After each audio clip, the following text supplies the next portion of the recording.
What is up? What is going on? I'm trying to figure out the stream too, guys.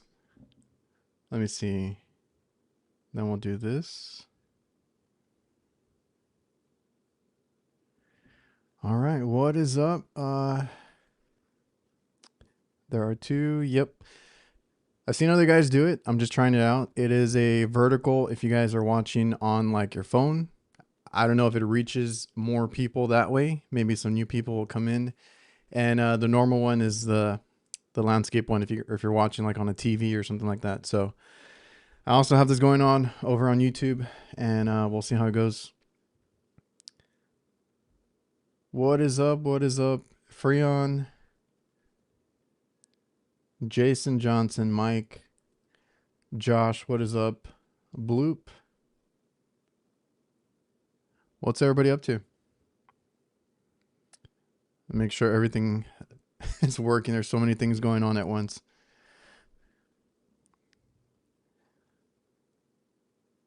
Emo looking kid, what is up? All right, let me figure this out. All right, hold up. Let me, a Chevy, huh? So you saw my video from yesterday. Let me try and fix some of these comments on this side. Nope.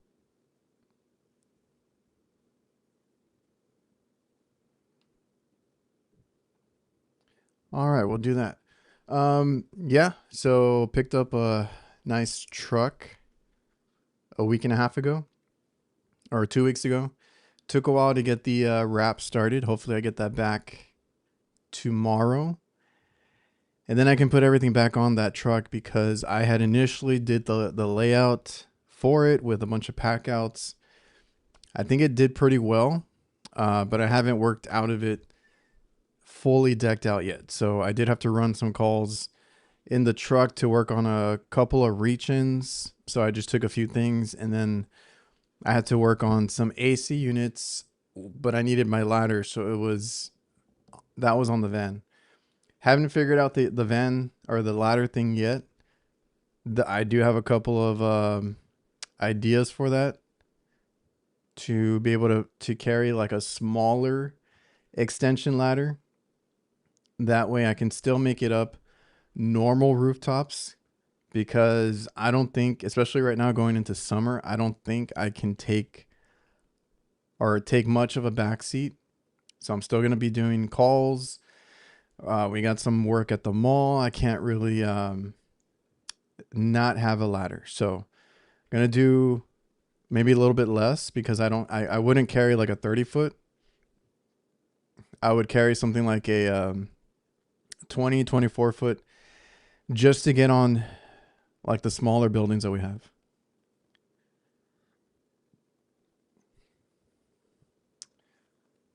All right. Let's see. What is up? Roll. One man HVAC. We got Halls here too.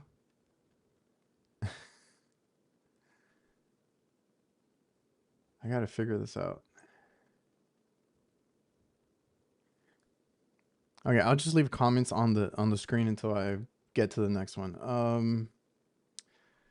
Nice truck. Somebody had asked, where was it? So I got a Chevy Silverado LD.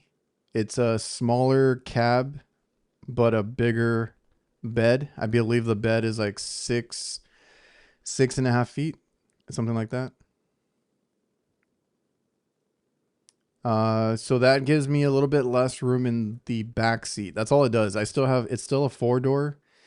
I don't have as much room in the back seat, but I don't want to put too much in the cabin. So I've seen a lot of guys that put the whole back seat as like pack out drawers, a whole bunch of other systems, but I don't really want to do that. So I'm trying to utilize the bed as much as I can. And then, like I said, we're going to do a ladder rack. We'll do that. And then I might carry a couple of pack outs in the back seat that maybe take up only half of the section and then my tool bag, and I'm going to leave the passenger open because I have kids. I pick up my kids sometimes, so I don't want that. I don't want to be overwhelmed with stuff just in the truck. So we have the truck bed cover, we have the pack outs. I've already managed to fit 70 to 80%. There's a lot of crap that I probably didn't need, so I'm going to put that in storage. I carried a whole bunch of stuff in that van, and I think I even carried more in the van before that. So just downsizing as we go, figuring out what we need and trying to work more efficiently so that I don't have, so I'm not carrying too much.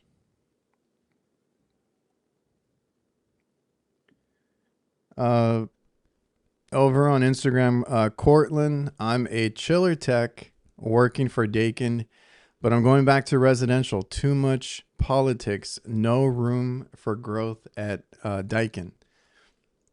I don't know if Jason has any opinion on that. Also a chiller tech, I would assume.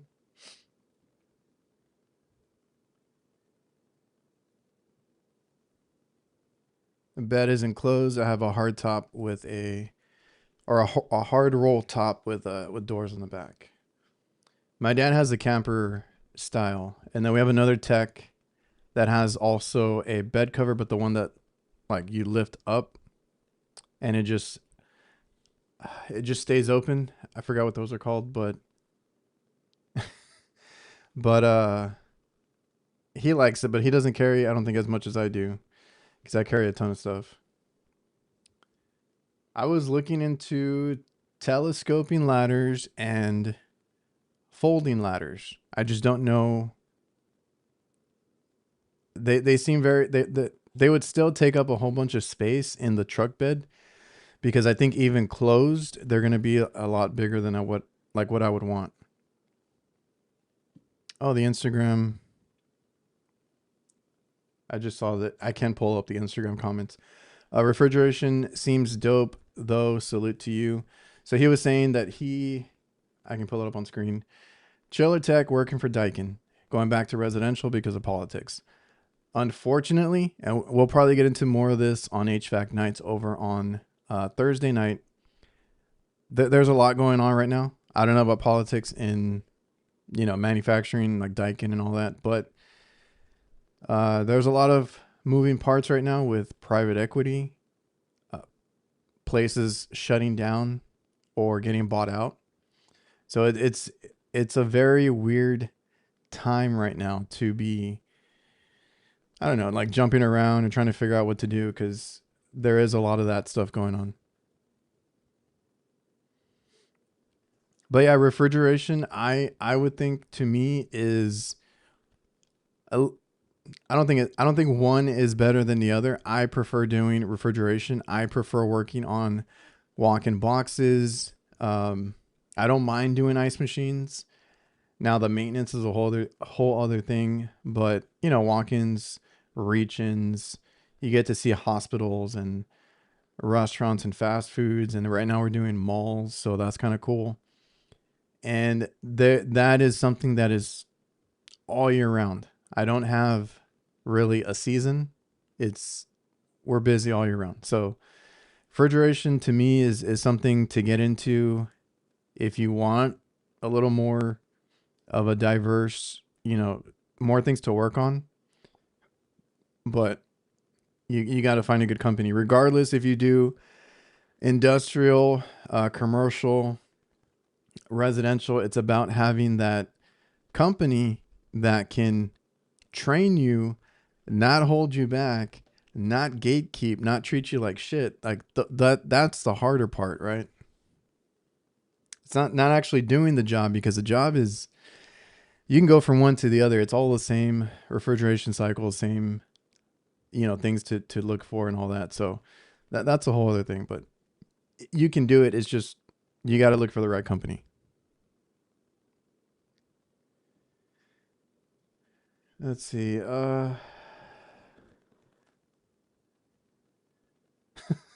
More to it if you're going back to residentials, says Jason. Uh,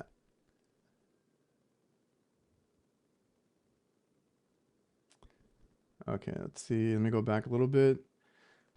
I use a fully wrapped Toyota Tacoma with a 5-foot bed. That's making it work.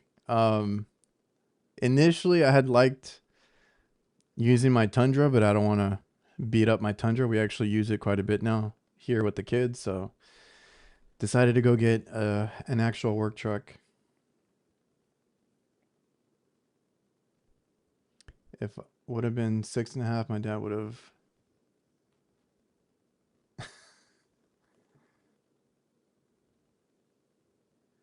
What about a weekend rack that goes in the post?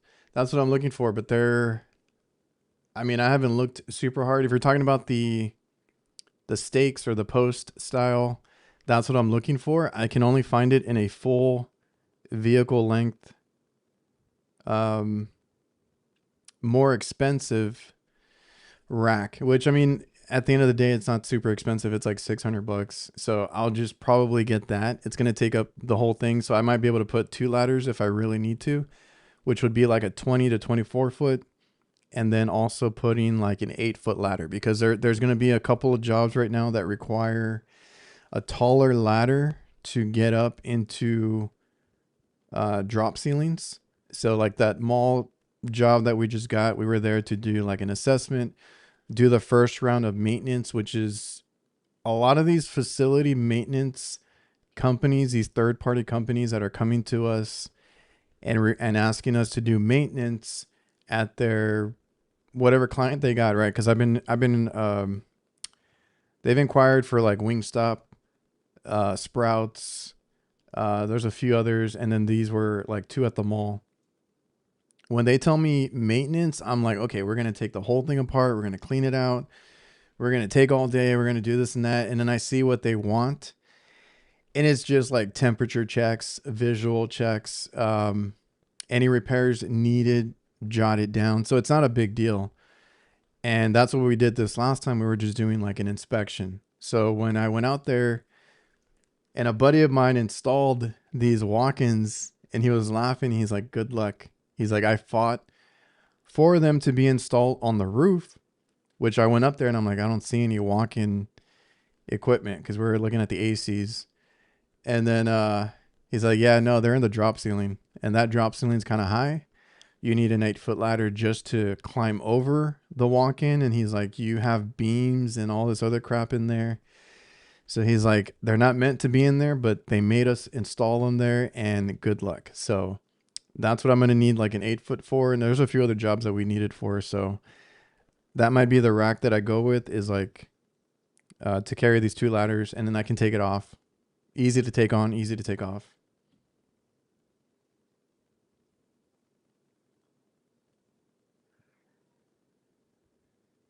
Yeah, I never thought I would be in a truck. It's not. I'm in a completely different position because I am half owner. I am running the HVAC side of it, so I can't be in the field as much as I want to. So my dad ended up pushing me to do it already, to get the truck, because he wants me to do more stuff. Like today, I was backed up on paperwork.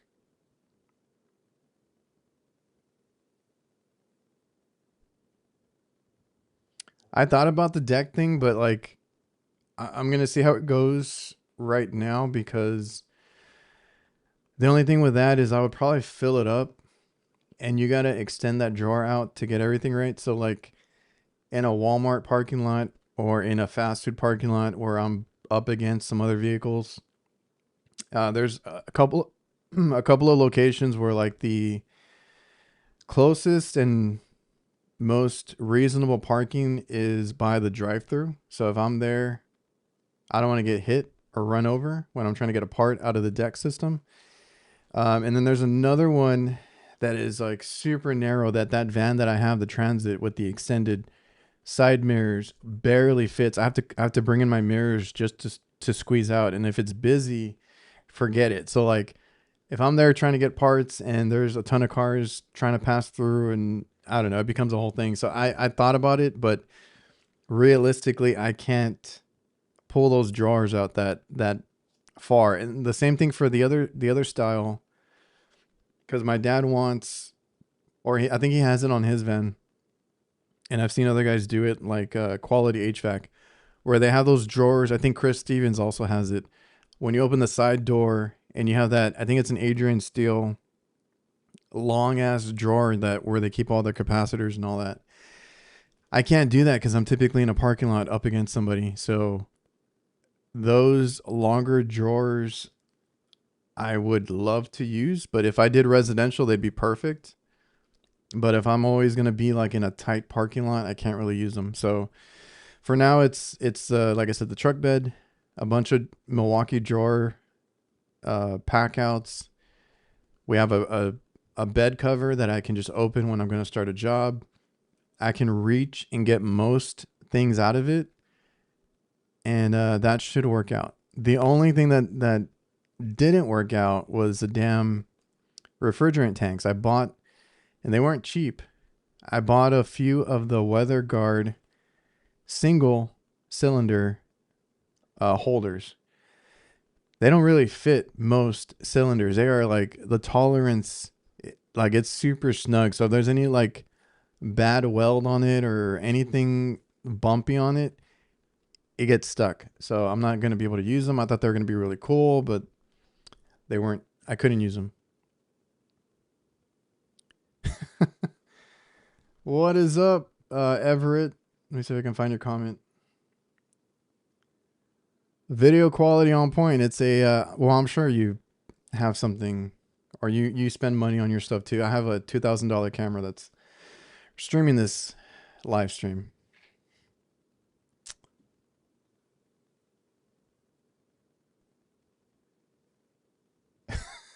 Need to make what fit? The freaking... There's a few things that I thought about. And I measured everything like twice and kept trying to make sure I got everything in there. But the ladders were the trickiest thing. I thought I could do the telescoping, but I was like, nah, it's not going to work out.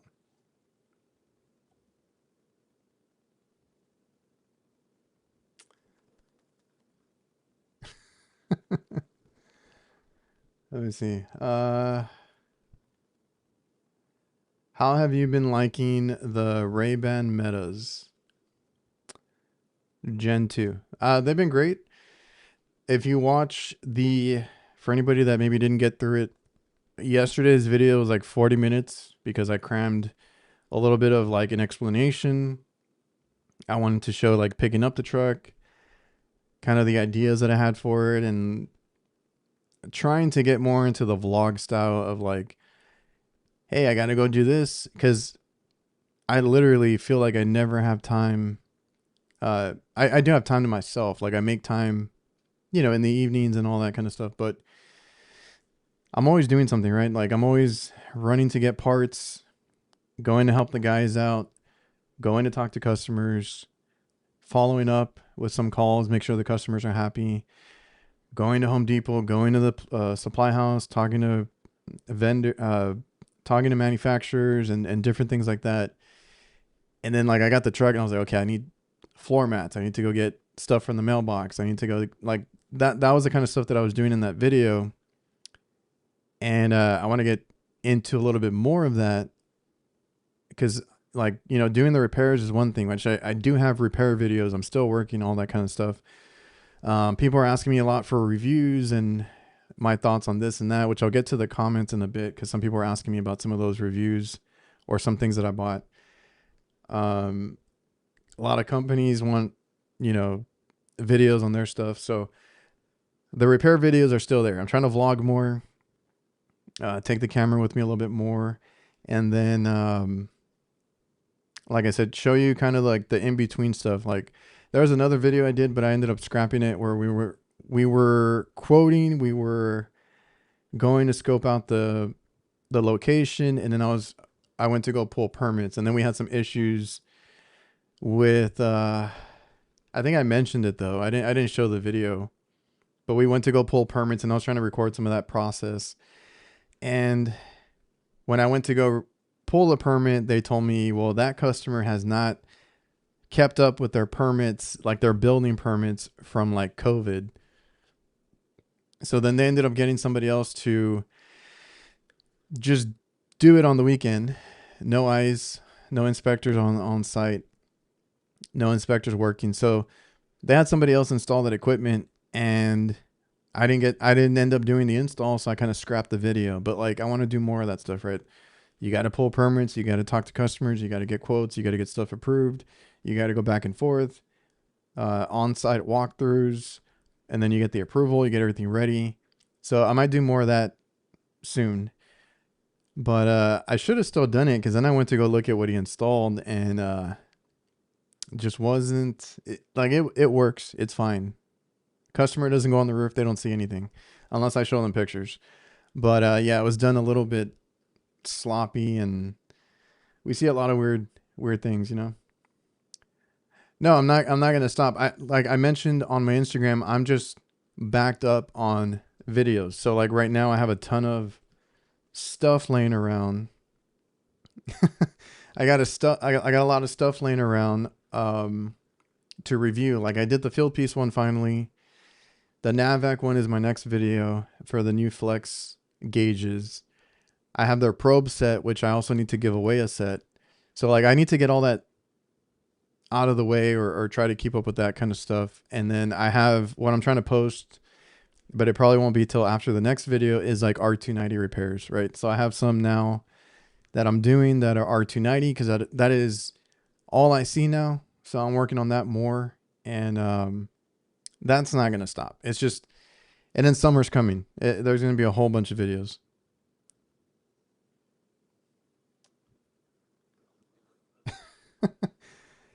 If he's still in here, let him know. Jake did it for a couple weeks, and then he hasn't done it since.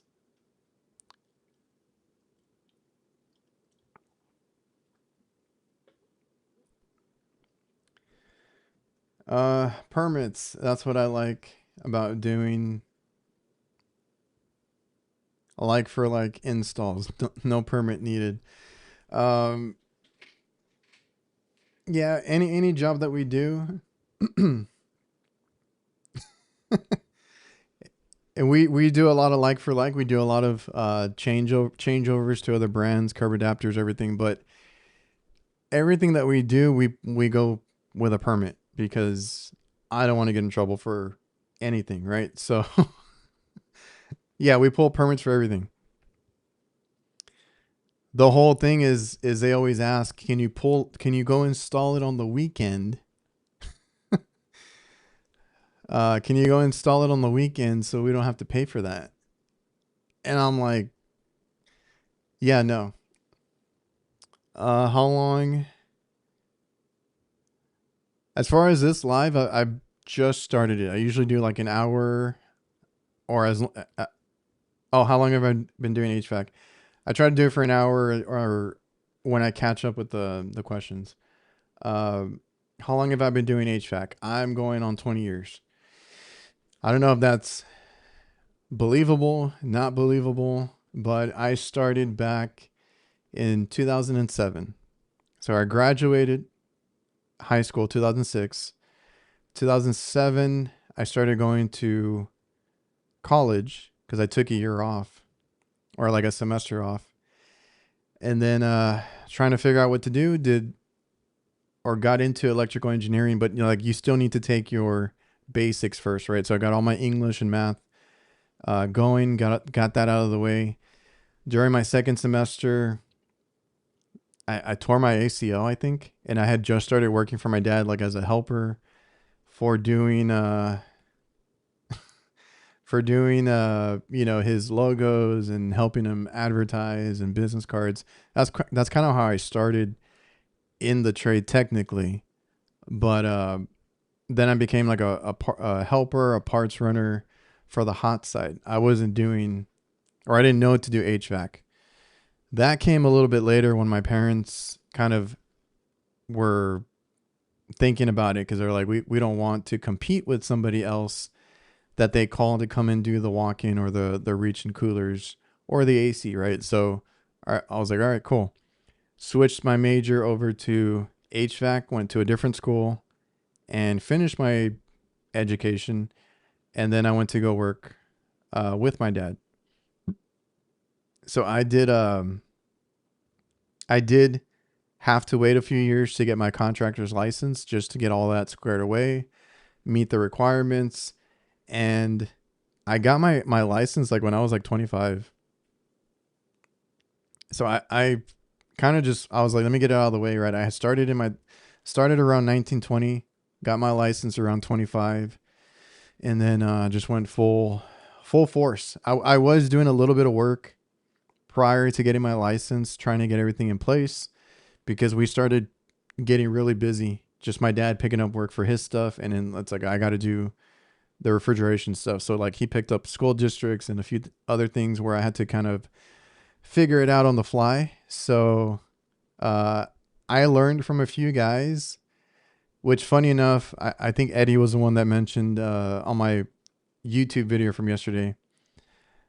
Oh, Adrian's calling out the ops over there, and I made a joke about it because there's a guy there that I know that was working next at a restaurant next to where I was, and I actually know them. I learned from those guys. There's a guy and his cousin that opened up a business. One of them used to work for us or with us, doing the refrigeration stuff, and then that's who I learned from, as far as like little tips and tricks, things that help me out, when I get stuck, what refrigerants work in place of other refrigerants and stuff like that, kind of thinking like that to get a customer by. And that helped a lot as far as like realistic tips, realistic repairs, realistic expectations. Not everything's going to go perfect. Those are the guys that I learned from. So yeah, going on like 19, almost 20 years collectively. And that's how long our business has been in business. That's how long my dad has had it open, and started out as an HVAC. Started out as a hot side only, because that's why it's called Reliable Kitchen Services. And then I brought in the HVAC. So I always have to make sure that any advertising that we do, like right now, I'm trying to actually make some business cards, says what we do. And it's like, we do heating and cooling, but we also do kitchen repairs.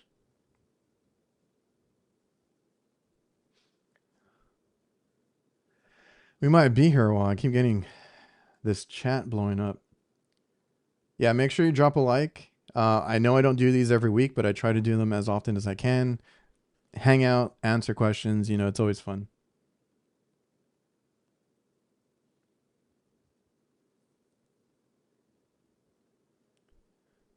What is up, Eamon HVAC? I think it's Fix It HVAC, right? Over on Instagram.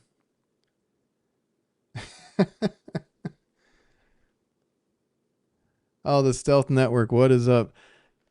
Yellow Pages just joined the live over on Instagram. I didn't know they were still around. No offense.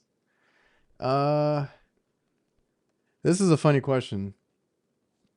Do you ever get noticed over at the supply houses? I'll get to your question right now, Austin. Do you ever get noticed at supply houses? Yes. Not me in particular super often. So I've been noticed a few times, and it's just like, hey, what's up? That they watch the YouTube videos, all that kind of stuff. If anybody ever sees me, just say what's up. I'm usually busy, but I'll try to say, to make a little talk with you. And I usually just, ask what's going on at work and that kind of stuff. And, I don't mind talking at the supply house. I used to always try to, but everybody's like super grumpy and competitive. So I never did. But if you see me, you can always say, what's up? Who gets stopped more are my technicians and my dad. So my dad has been stopped a bunch of times, and he is like always super confused, more so in the beginning. And he's like, these people say they know you, or they watch you, or he gets it all the time where they're like that that he has a good kid, and just saying nice things. And he feels good about that. But he gets stopped a lot and he's always confused. And then one of our technicians, who's a relative, has his beard grown out now, but we look different if you put us side by side. But people always think that it's me, I guess, because they still think that it's just me and my dad. We do have 7 vans out right now, with an 8th one coming. So there's quite a bit of a crew now, and I want everybody to kind of see that we're wrapping all the vehicles right now. But yeah, he gets mistaken for me a lot, or they go up to him thinking it's me, and they're like, there was one in particular that told him, I was so nervous to come over and talk to you and ask you for a picture, and then for you not to even be him. And then he was like, I'm sorry to disappoint you. So that's always a funny story. There's a lot of people that do watch my channel that are local to me, and I think that's really cool. And I encourage more people to be on social media and kind of help, or not help, but like interact with everybody. And if you want to post something to help others, that's always good. The one guy that I haven't run into is YouTube channel of the year runner-up HVAC Tech Tapes. So he says he works at the mall too. So I was like, it'd be pretty funny if we actually run into each other on a service call there. So we'll see how it goes. But and he even said that he works here and he barely saw our vans, and it must have been either at the hospital or at the hotel that we work at. And there was like, he sent me a picture. It was like two of our vans, but it wasn't me. He's like, bro, I've actually never run into you guys until today. And he's been working here for a while too. Well, like it's like good and bad, because the companies also know me and I have a bad rep, or I might be blacklisted with a couple of them.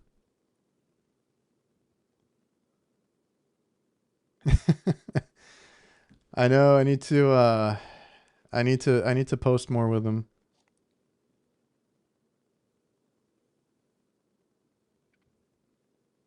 That's cool, man. I'm trying to get up to 10, including me and my dad, right? So like maybe take my dad out a little bit and have 10 guys, including myself, working, and see how that goes.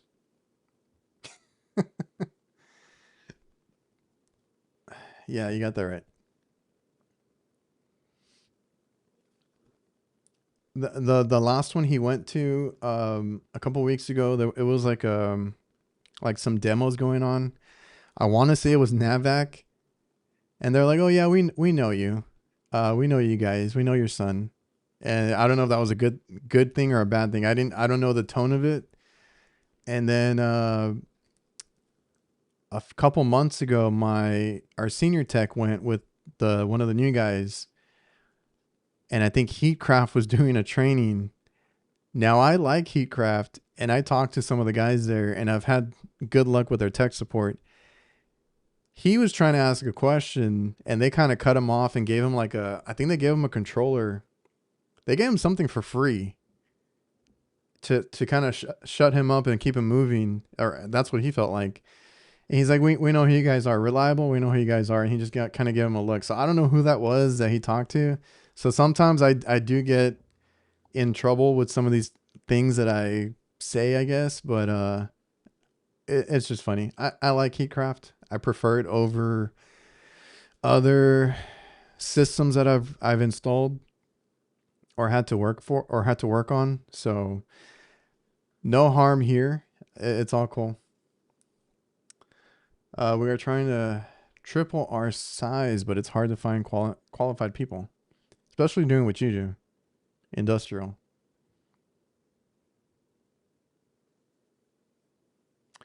No, this is all stuff that I'm working on from this year to next year, which is why the truck, right? Like I'm not going to be doing as many of the calls, and if I can help technicians like over the phone, or I can just stop by in case maybe they get stuck or they're doing an install, compressor change out, whatever it is, that is more so where they would need my help. I don't need to walk them through like checking thermostats or checking like little things here and there. Maybe they find a leak, schedule a repair. They can do that kind of stuff, or any of the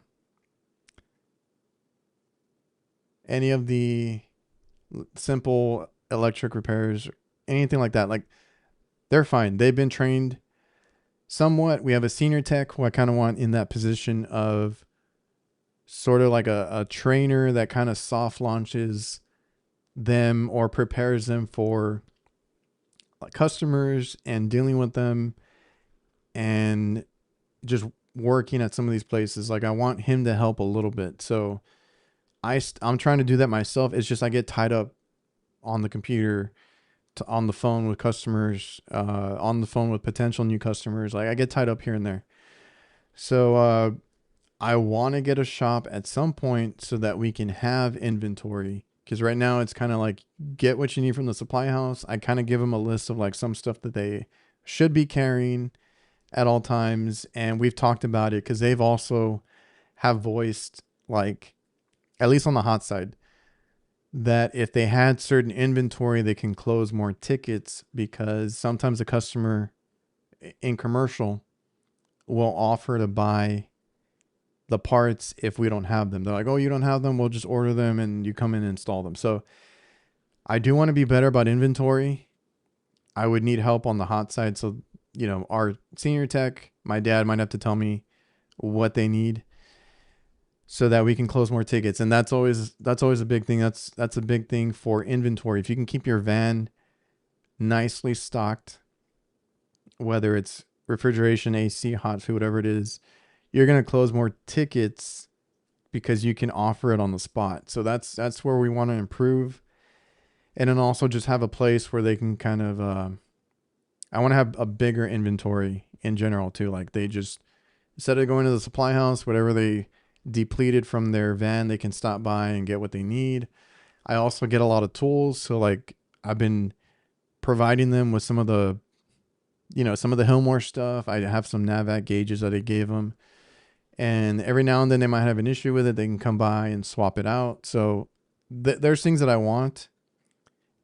That's just the new role that I have, because before I was like, I gotta run this call. I gotta do this call. I gotta do this change out. I gotta do this compressor. I gotta do this AC call that came in. I gotta do everything. So I never had time to focus on certain things. And that's what we're trying to change.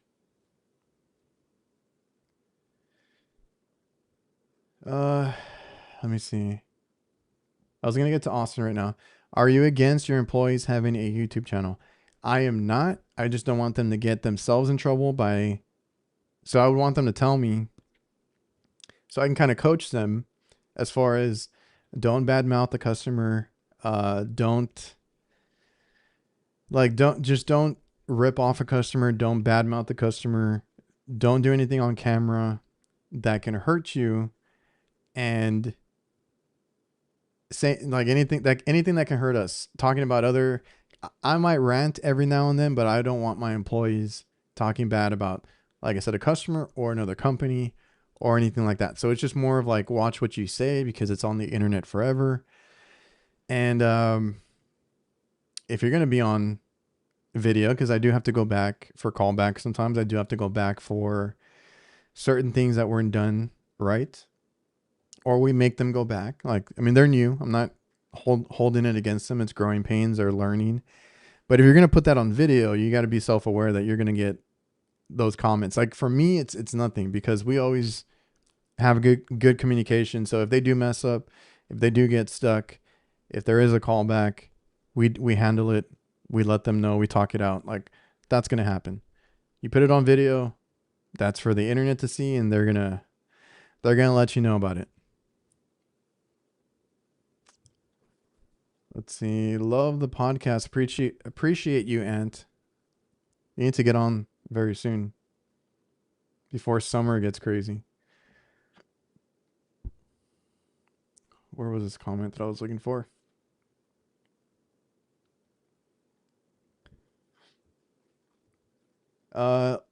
Austin from over on Instagram. I don't know if he's still here. Starting my first HVAC install job tomorrow. Nervous as hell. Any recommendations? So if anybody in the chat wants to kind of chime in, just breathe. Make sure you get rest, sleep. You're ready early. Get there early, if I forgot who I talked to. If you're on time, you're late, and if you're early, you're on time. Do those little things like that. Soak everything up. I don't want to say be a yes man, but you do have to be willing to do a lot when you start. Good impression, all that kind of stuff. And I mean, you have the internet at your fingertips. So anything that you don't know, you can ask a question on site. You don't know, jot it down or just remember to look it up later. That way you kind of know for next time, because the more that you know from job to job, they're going to notice, and that goes a long way, right? Like if I tell my guys how to check superheat, which this did happen. I was telling him how I check a walk-in, right? I was telling my guy, here, check the superheat, check a few things here, check your amperage, like these little checks that we do just to make sure that everything's in range and that it's going to work. And I can't tell you how many times I've gone behind guys, other companies that don't do these little things, and it's a very simple fix. So I always tell him, do that. Check your vents. Use a thermal imager. I give everybody a thermal imager. Use these tools and check all your temperatures and everything to better understand, what you're looking at. So then there was another job that I went to where they were having a little bit of issues, but it was like a thermostat issue. And he had already hooked up and was checking superheat. I'm like, okay, cool. I told him to do it on a previous job, and now he's doing it. We did get him a probe set, and now he's doing it. And I think he was doing it with he had like S-bands before. And I was impressed that he did it on the next job, right? So little things like that, right? Always be better from job to job and just continue to learn. And don't sweat it. Like, we all start somewhere. I didn't know what the hell I was doing when I started. You live and you learn.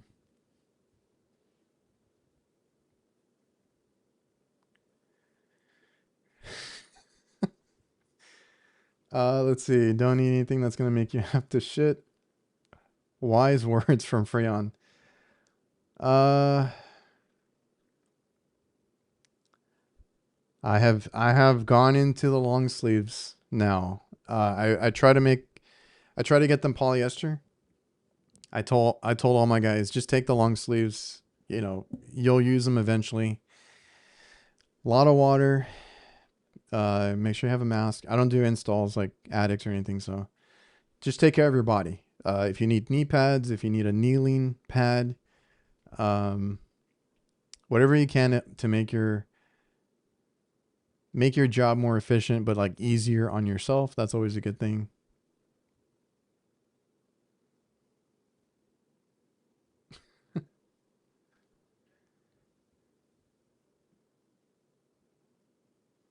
I want to get this level of HVAC. Good stuff. Appreciate that. Just leave your jumper on RNC. You'll be there. Don't do that.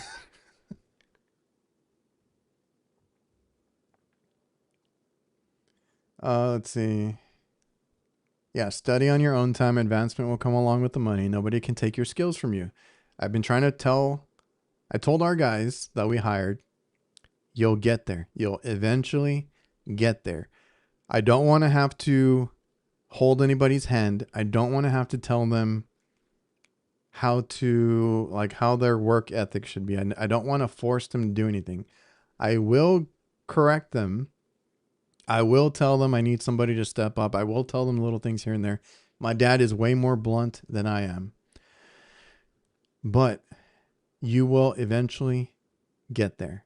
If you show the initiative, if you learn more on your own time.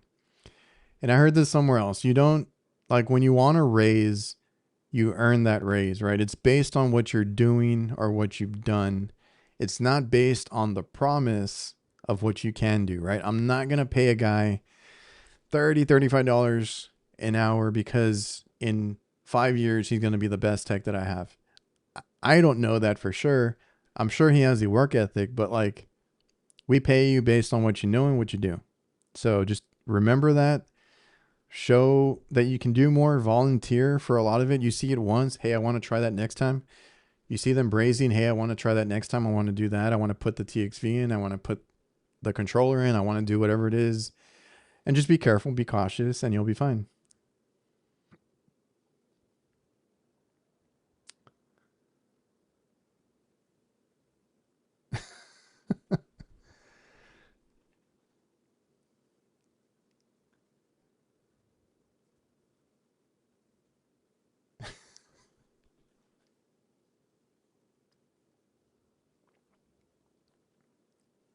Yeah, performance. That's what I told them. And that's what I tell guys that have sent me like their resume and stuff. Just to let you know, we start you, like most of them were no experience. I was like, we start you here and we pay based on performance, right? If you do well quicker, you'll get paid quicker. You'll make more quicker.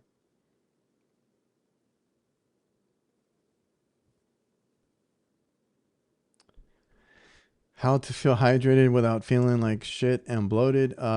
Everybody tells me to do the liquid IV. Stop drinking energy drinks. I got a coworker that calls in all the time, doesn't do anything to advance his knowledge during his free time, and then complains when he gets sent to or sent home. Yeah. So if you want to be complacent, you're going to stay exactly where you are. If you want to do more, if you want to earn more, you have to do more. There's no way around it. Some people think just because they've done 15 years, 10 years, whatever it is, that yeah, I didn't see the rest of it. Just because you've been doing it 10, 15 years, that doesn't automatically give you like that bump in pay, right? Like it's what you're doing for the company. And some people are just good with that. Pepsi Zero all day. Some people are good at that.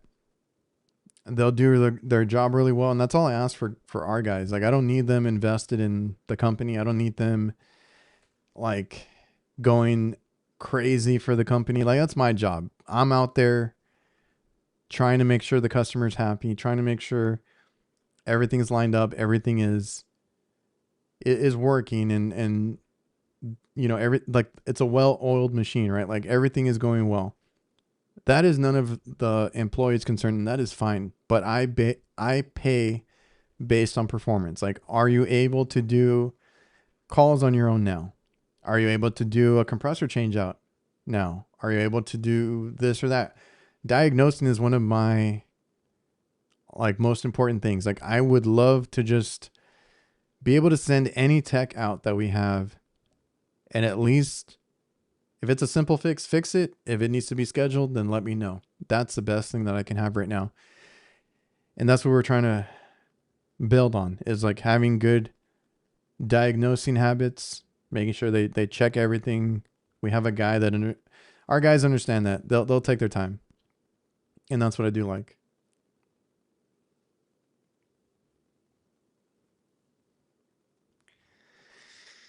Do you enjoy refrigeration side? So I enjoy light commercial refrigeration the most. I only do AC work because I was asked to. So I prefer working on like walk-in boxes and reach-in coolers and freezers. Ice machines, it's like whatever. I'll work on them. They're fine. But I prefer doing refrigeration more than AC. AC has a whole other thing to it. You got to check your airflow. You got to check your ducts. You might have growth. You might have customers that just don't want to pay for certain things. So that's a little bit different. And I just prefer, I feel more comfortable or happier doing coolers and freezers and sometimes some ice machines and stuff like that. And I feel like you see I feel like you see more variety, right? So I like learning new things. So that's always that's always ideal to me.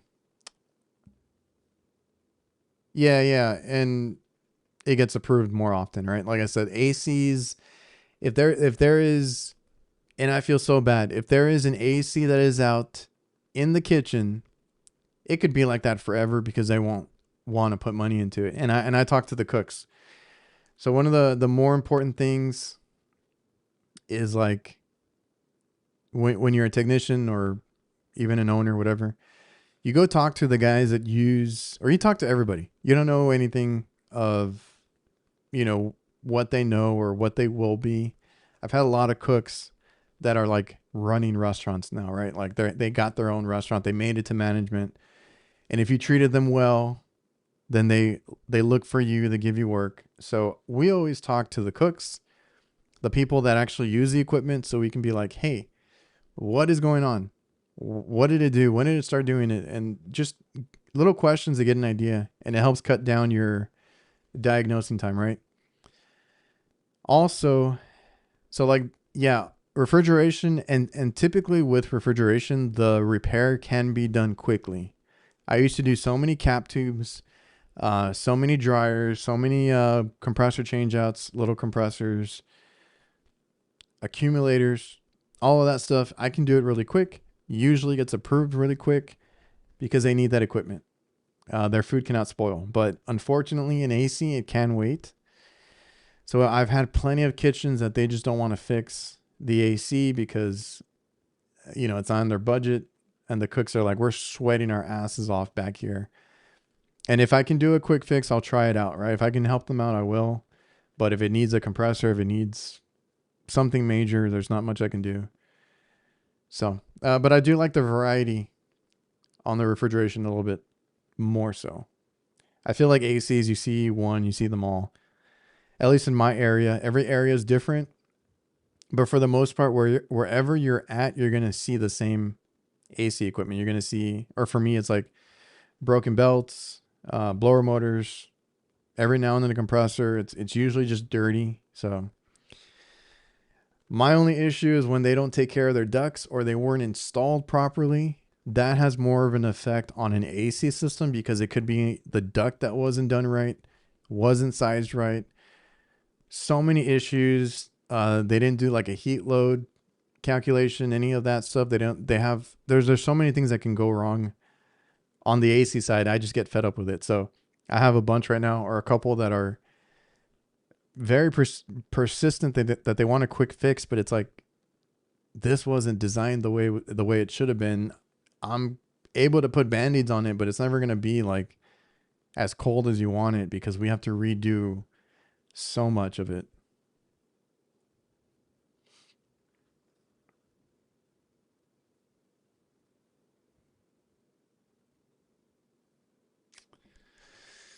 Let's see.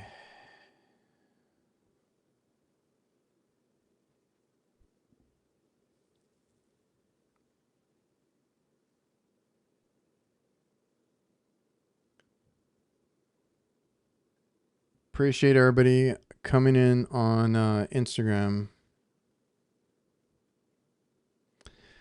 Good and the bad with it. Let's see. If I want to start HVAC, should I apply for install or service? You probably get more opportunity on install. Service typically looks for people that already have experience, unless they're looking for apprentices, then go for it. I just, from talking to so many people, I feel like everybody gets into it from install, but just what I've heard, I'm not 100% sure. And a lot of people start out there.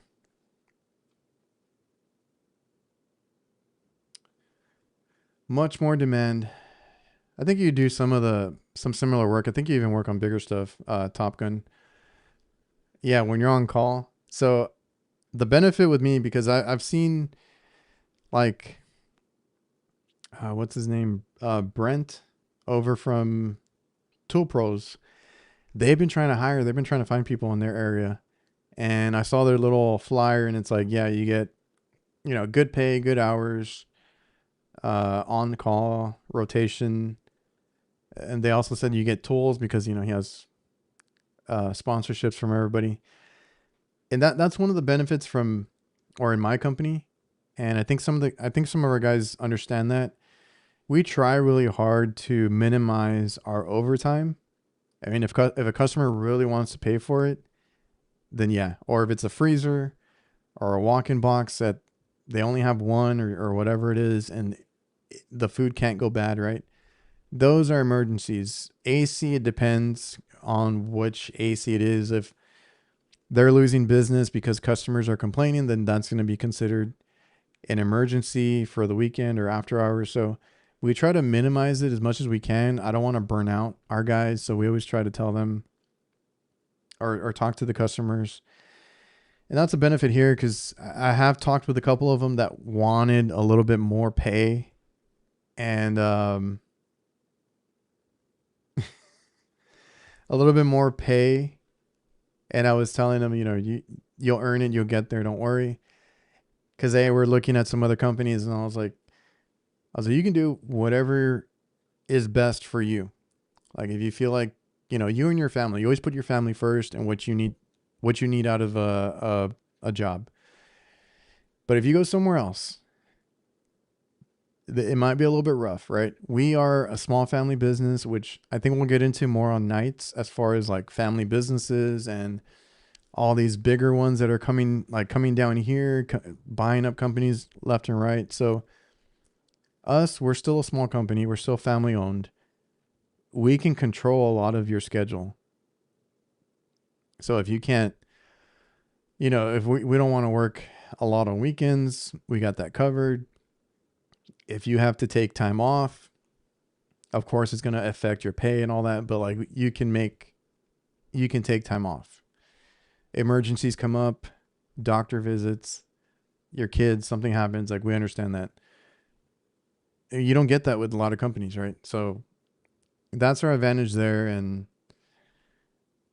I used to work at IHOPs and Denny's, like doing refrigeration work. Those I don't miss. All night, we had a lot of Stripes, the convenience stores, and we dropped them because they only wanted us for the weekends and overnight. And I was like, I can't. So it's a big demand for sure. And I mean, you can do what you want with it.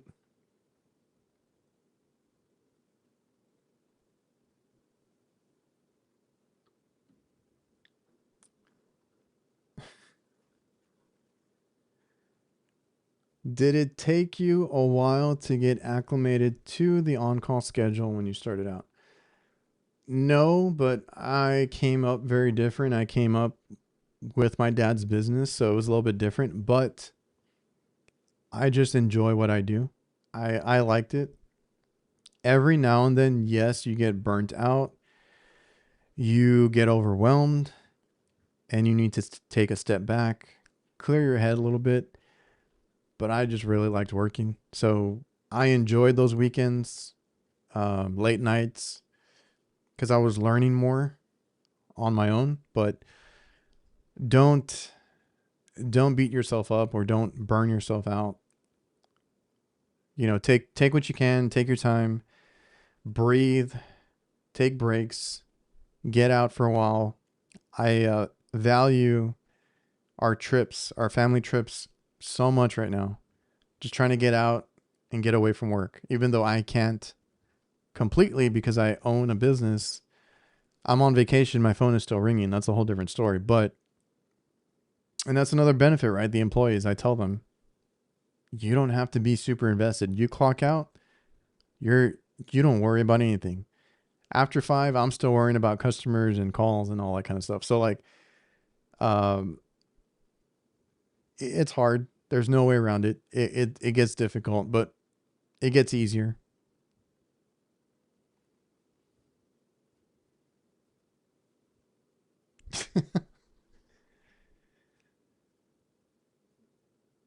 Yeah.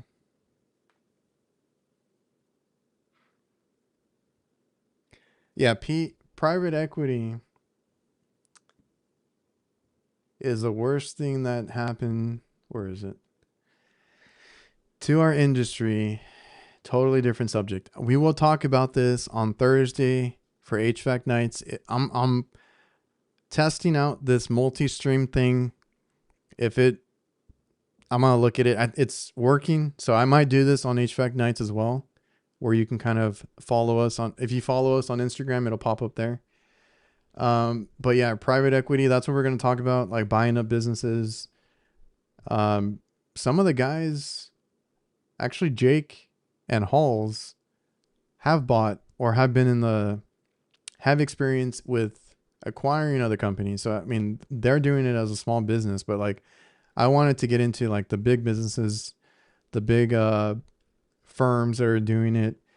I've seen it here. Somebody mentioned in one of my comments that there is a certain section over here that got bought out and there was like 38 employees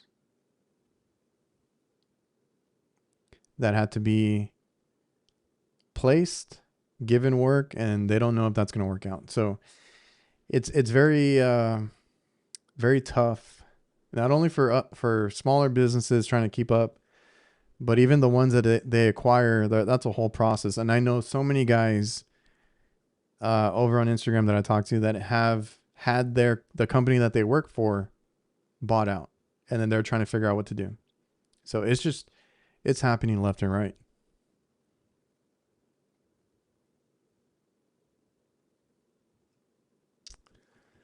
Let's see. Yeah, that's true. Started 3 years ago, straight to service. Depends on how fast you can learn, ambitious you are. I was super ambitious. I just wanted to figure everything out, and I just did not want to look. I didn't want to look stupid in front of a customer. That was always my reason for looking up stuff. I just did not want to look stupid, did not want to be embarrassed, and that's what kind of drove me.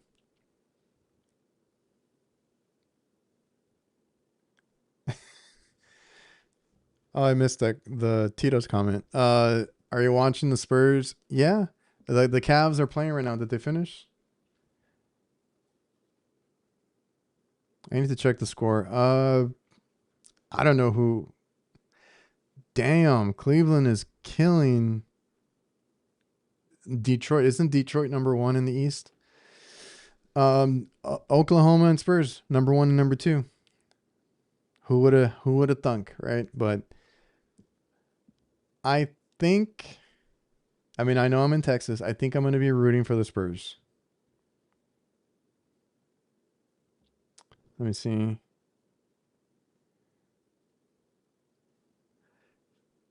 All right, guys, I am going to go through the comments as best as I can. I know I missed so many. The chat has been crazy. I really appreciate everybody that watches.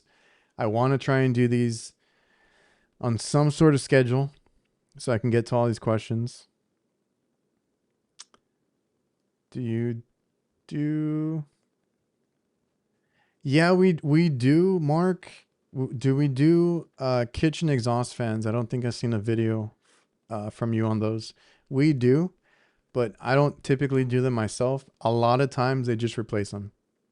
It's either a broken belt, a bad motor, or they just end up buying a new one because they don't want to spend more money on it. So like there hasn't been too much to show on those. That would be more of like a vlog day if I show like a day of calls. Maybe like there's a call for that, then something else. Those are like simple calls that we have. We don't really do maintenance or anything else crazy like that on those. And we do not touch the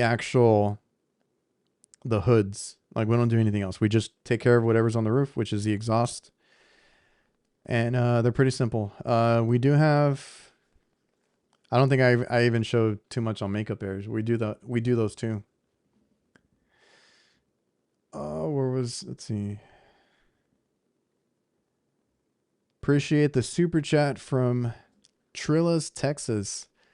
Been doing it 8 years. Should I go on my own?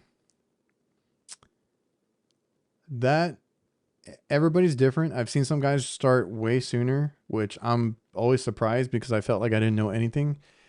Around the 7-8 year mark is when I felt comfortable. I was very different. I was very bad at business when I started. It's not that hard because me and my dad do not know much of the business side. So we're out there. We've been successful for almost 20 years now. So, we're doing something right. I do think you can do a lot when you go into business for yourself. Just make sure that your technical skills are there. You're comfortable. You don't have any issue going to any kind of equipment. When you start your own business, you're going to take what you can get. So I have a buddy right now that is starting his out here locally. We were gonna hire him. He had a fallout. He said, "Screw it, I'm gonna start my business." So before I even got to get back to him, he had already started. He's doing, and it brings me back to when I started. He's doing all the calls and all the places that I would normally now reject. But those are the businesses, and that's what fed us in the beginning, right? We had some big accounts that my dad had in his back pocket, but for the most part, you're doing these small restaurants, you're doing these local places, you're doing dirty whatever. I mean, if you have some networks in place, that's even better. If you can get into some stuff or some nicer stuff. If you do residential, just go knock on like 1,000 doors and make sure you have enough exposure to people. Even on the commercial side, we do go to more restaurants locally and go talk to them, try to get business. So it's a lot of that when you start, and you still do it time to time. But yeah, like he's doing a lot of work that I wouldn't want to do. And it brought me back to that. So like I said, around 8 years, I was comfortable. The only thing I had to be better at, but maybe you have that, is being a people person, being, networking. Customer service is a big part, and just getting things in place. So have a good relationship with your supply house. We also did a lot of warranty work. So we got into another supply house that was really good about giving us warranty work. There's different ways to go about it, but the only thing that I would have struggled with if I had started on my own is that part, like the people person, talking to customers, chatting with them, following up, and all that kind of stuff. That took me longer to learn. But technical wise is only half of it. So you should, if that's something you want to do, it's just going to take a lot of energy, a lot of like I said, knocking on doors, a lot of networking, and a lot of building up. But I feel like at 8 years, it's a pretty good start. And I saw your comment, Top Gun. No, I do not want to get into hood vent cleaning. That is a whole other thing, and we just don't have time.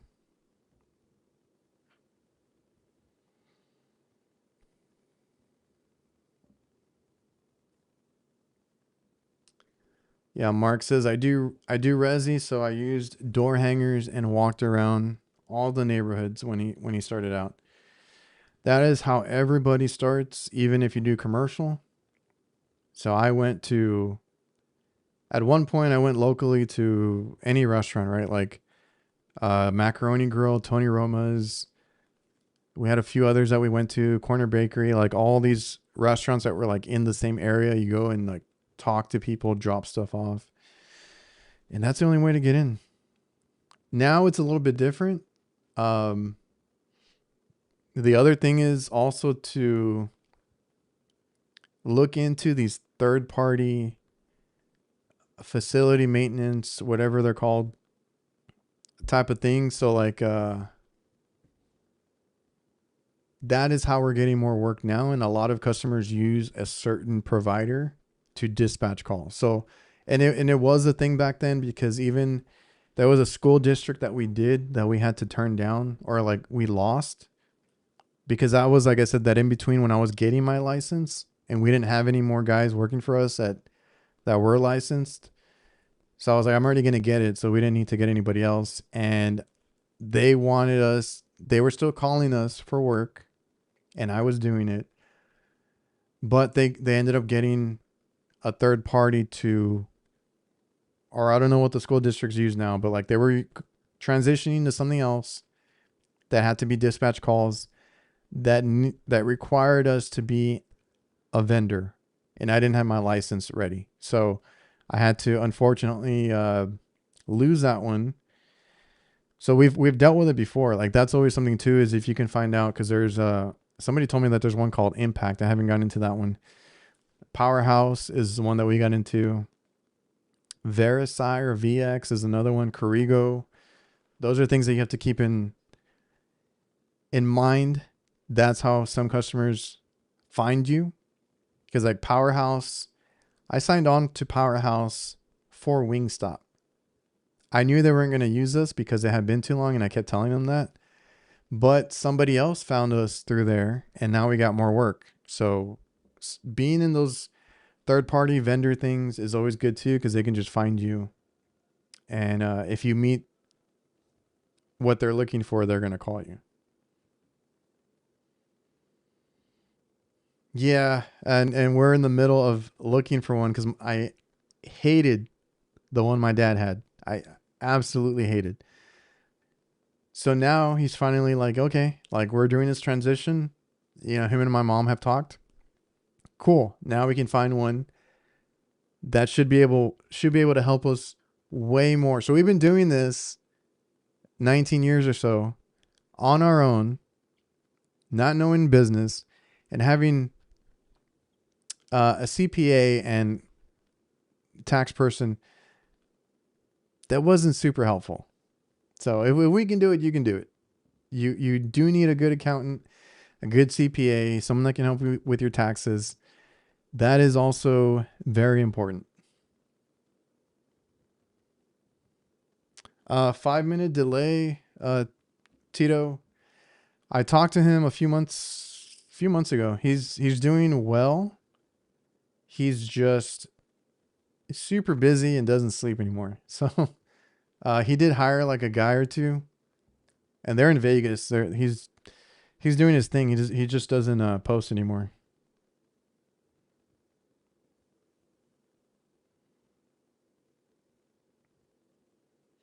I have to concur. Somebody asked about leak detectors. Leak detectors. 5-minute delay is I think he's a residential and commercial tech. He kind of does what I do, but he does all AC work. I don't know if he does refrigeration. I have to concur. I think they're asked about the fill piece.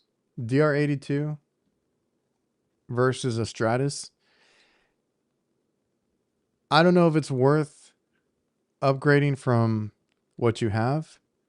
I was in the market, and I kind of I ended up working with an Infocon, but I was also wondering, is it worth the hype?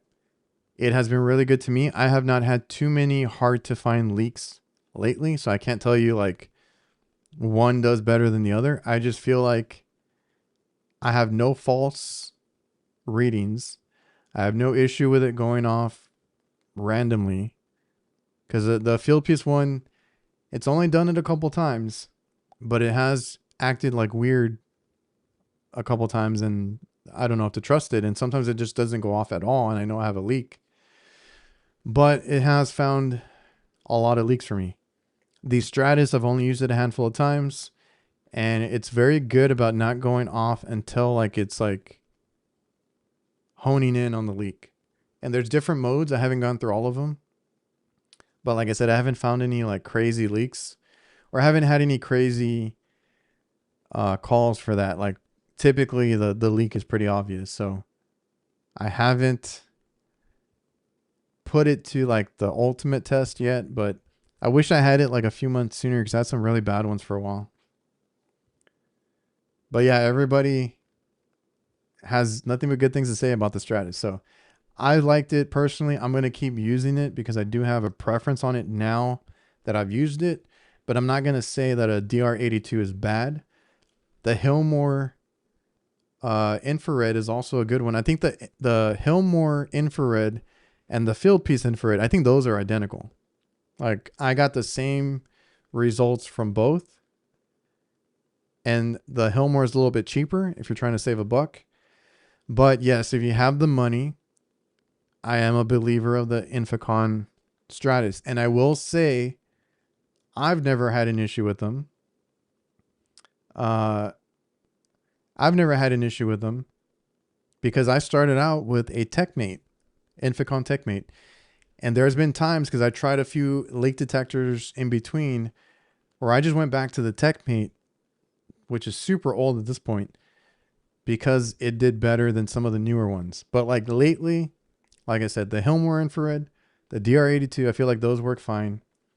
The Stratus has been nicer in my opinion. So I'm going to keep using that one. That's going to be my preference. But it's cheaper than the field piece. That's why I bring it up.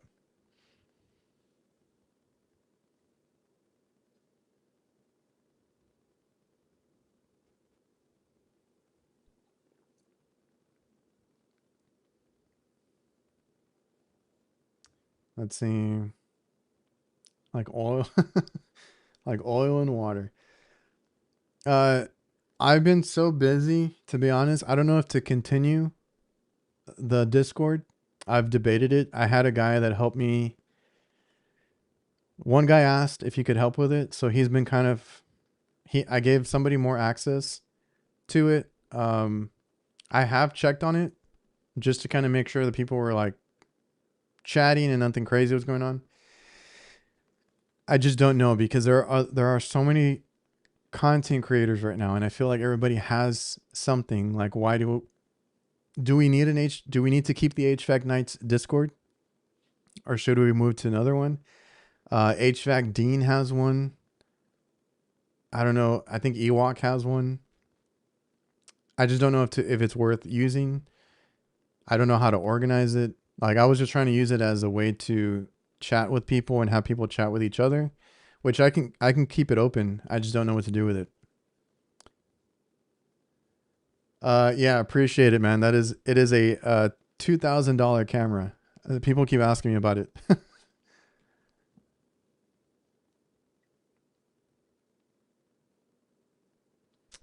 Yeah, same thing in commercial. When we used to do warranties for a couple of companies. The last one was Scotsman Ice Machines, and I also did blue. Oh my god, the Hoshizaki ripoff. It's blue something. It's not Blue Wave. Blue Wave's a car wash. There's another company that does like it's like Hoshizaki ice machines, but it's like a different brand. And I think they do reach-ins. I did a reach-in warranty.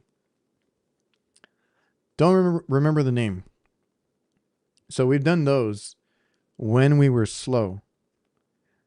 And I mean, honestly, it gave us work, right? If you have a good relationship, you do good work, and they can pay you in a reasonable amount of time. I'm not gonna argue that it's a good thing to have. Once you get busy, once you figure out what you can do, once you figure it out, right? Like you get work continuously, you get good bids and good jobs, and some loyal customers after that. Yeah, we started telling them we can't, and they would still contact us. I'm like, I'm sorry, we can't do it. It's warranty takes up a lot of time, and sometimes it's a lot to deal with, and I couldn't commit to it because we got back on track with, a lot of restaurant work and stuff like that. So it's good when you're slow. It's good when you start out. You can always go back to it if you want to, but what I'm focusing right now on for the slow time for the new guys to make sure we can pay and everything is maintenance. That has been a big one for us. So like maintenance at the mall, maintenance with all our customers, all our restaurants. Even one that gives us the most, the one that's been doing it now for a year or two, gave us like 6 more stores last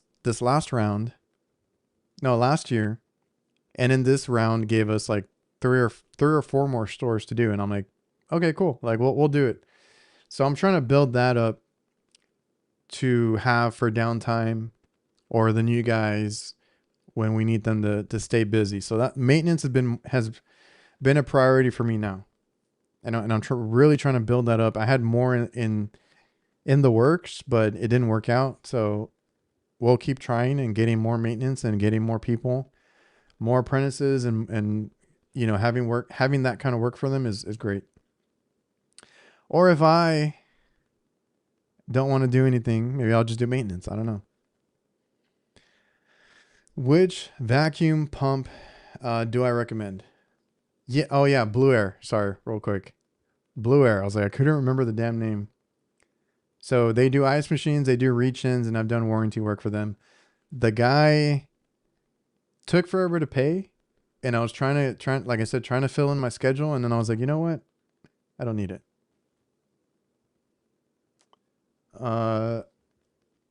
I use Milwaukee because I'm so invested in their stuff, and they just came out with a recovery machine, so I am just full battery now.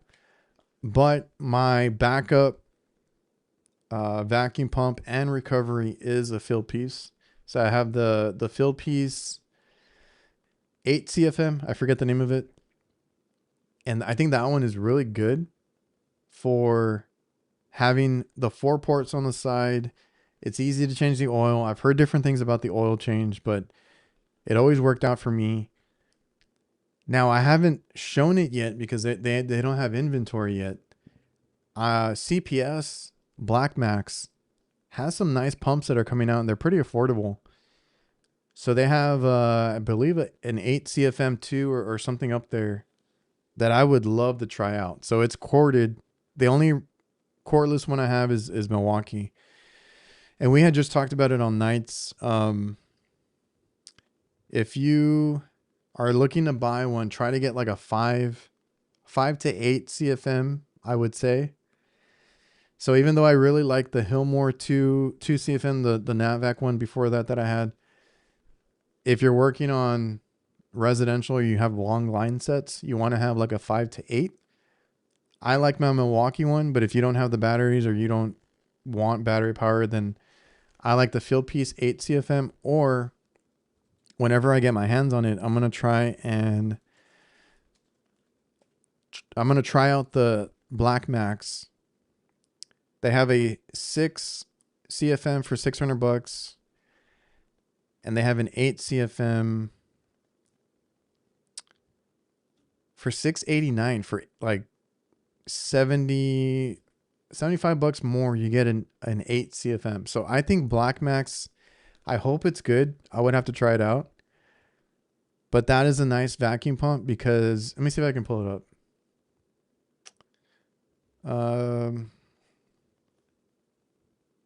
I'd have to go to TrueTech.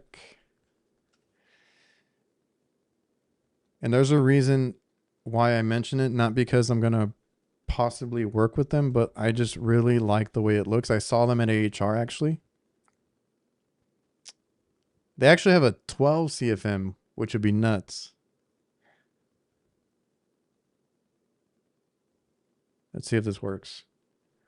So Black Max, which is CPS Products, has this vacuum pump, and I really like it because you don't have that tree, that little ports that are hard to get like your bigger hoses on. You have them lined up on the side. You still only got 3. I wish they would have put a second 3/8, but you have these 3 ports here. Just get a 1/2 inch hose and a 3/8 hose, and it's a nice little vacuum pump. So I haven't tried it out. I want to try it out. I would love for this to be good enough to recommend. I just haven't tried it yet. So they have, they even have a 4, but they have an 8 CFM at like I said, $75 more, $689. And this would be overkill, but you can also get a 12 CFM.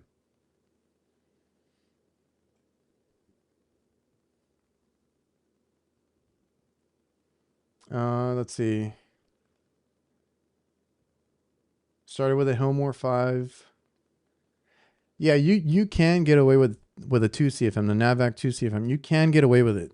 Like, I'm not saying, I used it for a long time, and I just made sure I was using like the big blue hoses, and then I upgraded to some other 3/8 hoses that I had, and it's great. It works. It takes a little bit longer, but I always tell people, like, I'm cleaning up after myself. I'm getting the scale and the refrigerant ready. I'm doing other things. I'm cleaning up. I'm packing up. I'm doing other things in that time that it should pull down. Now, if you have an issue with your vacuum, change your oil, then uh, do a triple evac, whatever you need to do. But I don't mind that it takes like 30 minutes because I got to go do some other stuff, right? So a 2 CFM would work. It's all about the hoses. It's all about the hoses, right? So like if you have your 3/8, your 1/2 inch hoses, there's 3/4 hoses out there too. Like you'll pull down with anything. But like I said, if you want like a recommendation on how to spend your money, I would say get a 5 to 8 just to be safe, and you'll be good. Like a 5 or 6 is great. Yeah. 12 CFM, totally overkill for residential or commercial.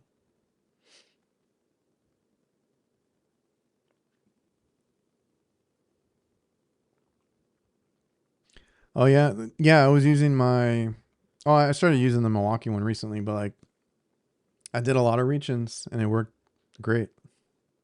The Hillmore.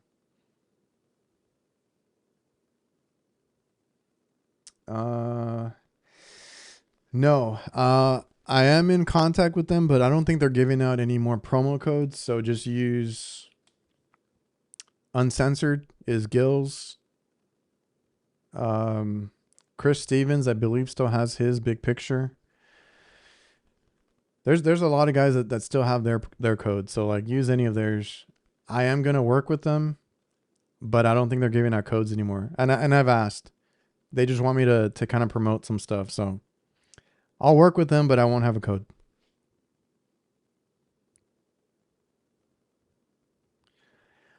Milwaukee, yes, if you want, or if you're in that ecosystem.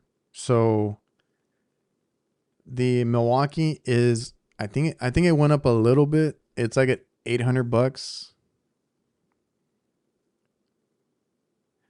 Like if you compare the pricing, because we do this on HVAC nights all the time. I'll do it right now, but like if you go to HVAC nights Thursday night, me and Jake typically pull up pricing and all this equipment and stuff. But if you go to go to Home Depot and pull up, or let's just Google it, Milwaukee vacuum pump. I think it went up $50 again. It is $899. It used to be like $800, but it is $899 for a 5 CFM. A lot of them, like let's pull up a JB. A JB Flex is like way more. A lot of the vacuum pumps are in that price range. So if you have Milwaukee batteries or you want to go cordless, there's not much of a price difference. So that's where I see that it is worth it. Unless you want to go with, there was another brand. The one that Rhodes had. There was like Uniwald is expensive too.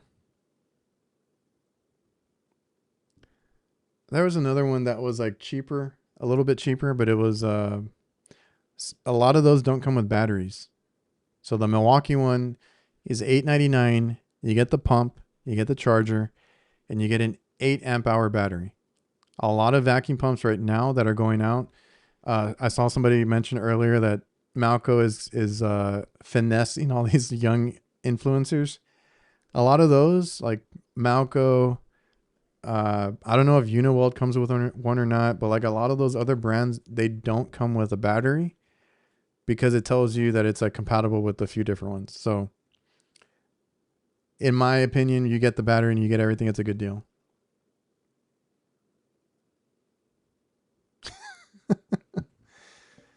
Hey, Halls tested it out. He said it worked out pretty good. I think Rhodes did too. Yeah, man, they were like 800, I think earlier this year.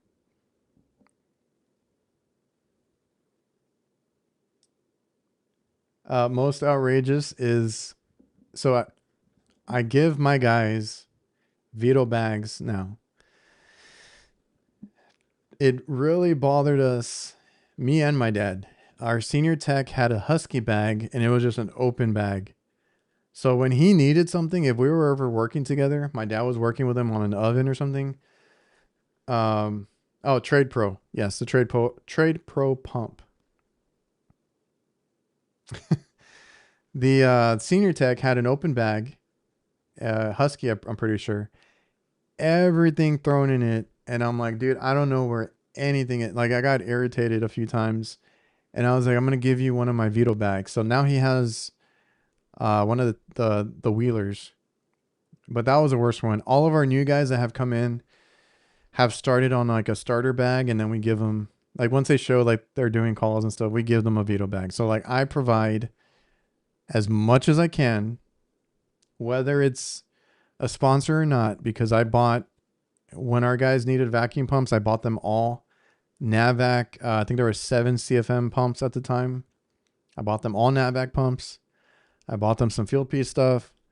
Like, if they really need it and they've been doing good work, like, we try to provide them with what we can. Now, being a influencer now, I do get some stuff and they do get hand-me-downs more often now. But that tool bag, it was a mess. And I was like, I don't know how you work. So we had to fix that ASAP.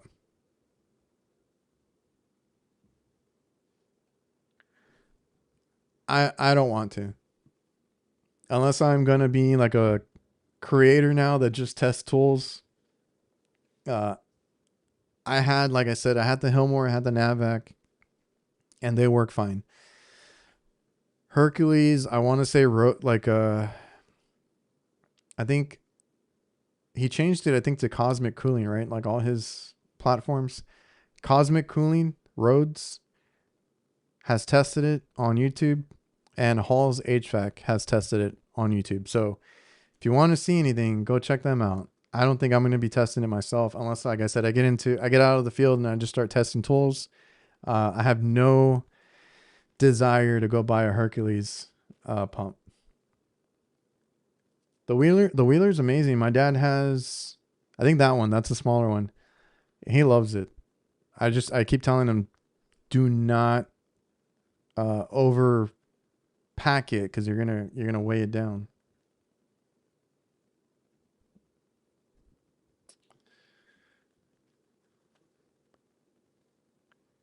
Let me see if I missed anything in the chat. I appreciate everybody for, coming out, making it fun, making the chat pop off. Once you go Black Max, you don't go back.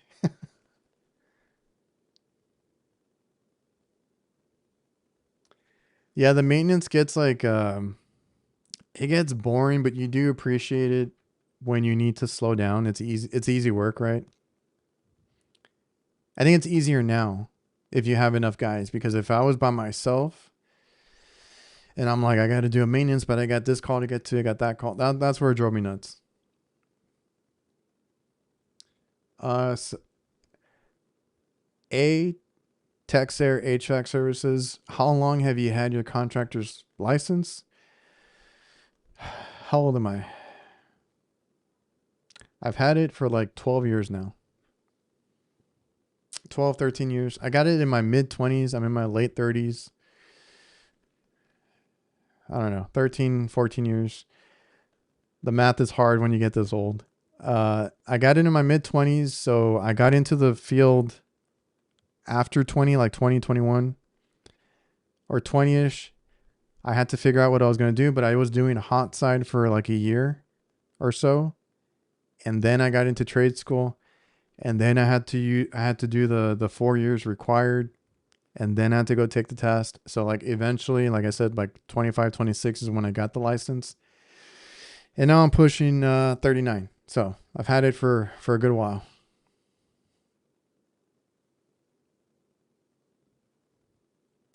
We're missing likes. Make sure you hit the like before we get off. Appreciate that, Javier, over on Instagram. I got that comment before, and I'm like, is that what the kids say now?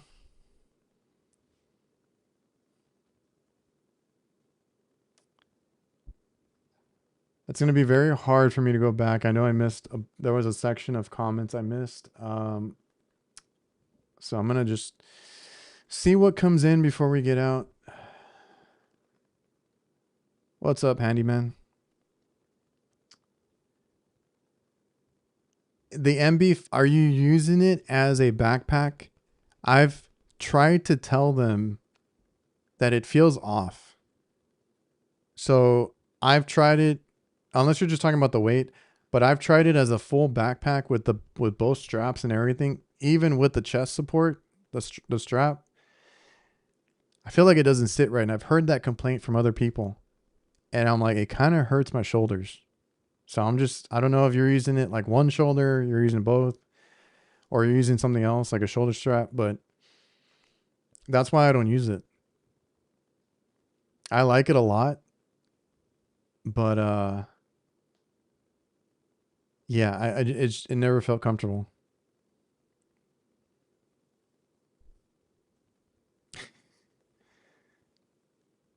$32 studying for mine. I got thrown into it. So like I always give my praises to the guys right now that are like early 20s getting into the business side or getting their license. But like I had to do it quickly because it was my dad's business and he needed an HVAC guy. Like that's not what I had planned to do, right? I had to get into it. I had to get into it quickly. I had to get my license. Like, it was a rush. My dad was like, I need you to get it. I need you to do it already. I was like, all right, let's just go for it. Yeah, it does fit weird, right? So yeah, it's a fit thing. I don't know. Like I would have liked maybe if it, because Mark says he loves it. A lot of people do. Maybe if it was adjustable, the width or something, the height. I just feel like it didn't sit where it should sit on some people. So I would have made a little adjustment on that, but it is what it is. I didn't have anything to do with that one, but it's a great bag. The big old Vito Tech MC. I might not carry that anymore. I don't know yet. But the other thing with the truck, because people were telling me like, oh, how are you going to fit, or you're downgrading, whatever. I had already been taking things out of the van that I didn't need for like installs or change outs. So like for that stuff, it's there in my garage, or it's at my storage unit. Sometimes like some stuff, I will be loading those things up when I know we have like a change out. So I'm not carrying everything. So like that install bag, that was with me every day. That might be one of those things that I leave behind and I only take it when we have a big job to do. Yeah, somebody had asked me about so Evo should come out this month. They have extended the spring promo, if you didn't know, to June 15th. So if you're waiting on the Evo, you should be able to buy that and still get a bag with the promotion. I just talked to them. They said it was still on track. It was like an end of the month type of deal. I'm not sure when. And they're going to do what they always do. They're going to release bags later in the year. They got a ton of stuff coming out.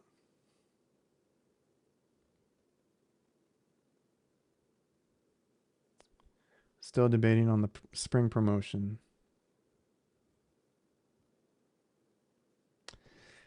I told the guy, I was like, dude, that blackout one that I helped on has been selling out really well. Like, I mean, it's unfortunate, right? But I've seen a lot of guys with it.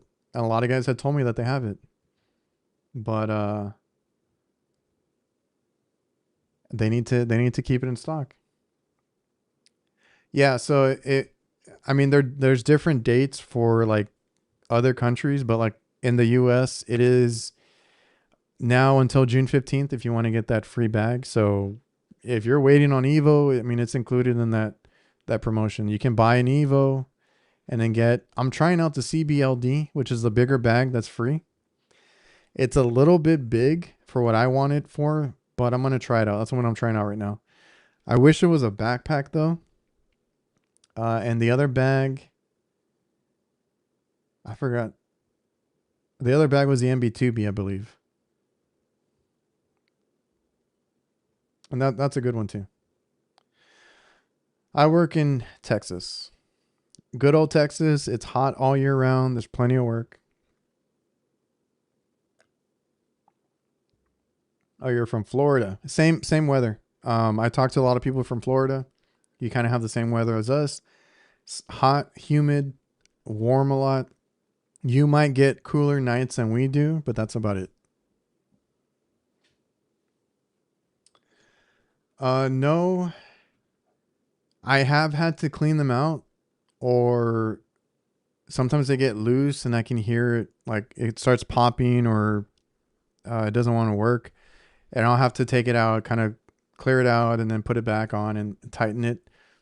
But I've been using the same torch set and tip and handle, like, I don't know, for a long time now. They are, Mark. I'm about to test a bag. I think that is from the infrared lineup. So I think they're going to lean more into it very soon. Well, not very soon, but like they're testing.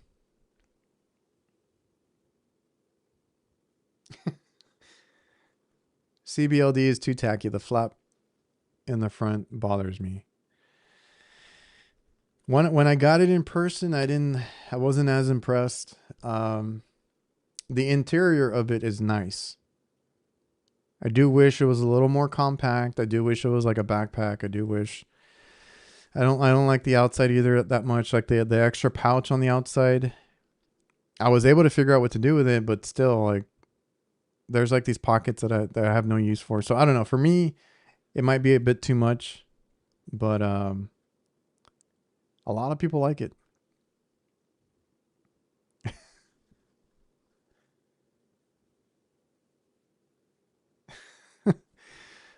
Jason on the job, what is up? Been waiting to hear what you think about the NAVAC probes. I have both those and the field piece in my cart. I'm pretty sure people will start chiming in about how fantastic field piece is. So field piece is the cream of the crop. There's not too much bad you can say about field piece. The range, connectivity, down to the app. I like it a lot. I'm really stubborn that I want a screen. So like, that's why I use the JBs. The NAVAC probes are nicer. They feel better. I don't think I can break them. They're super tough. The app is not a great app. I need to test them again this week because I could not get it to work properly.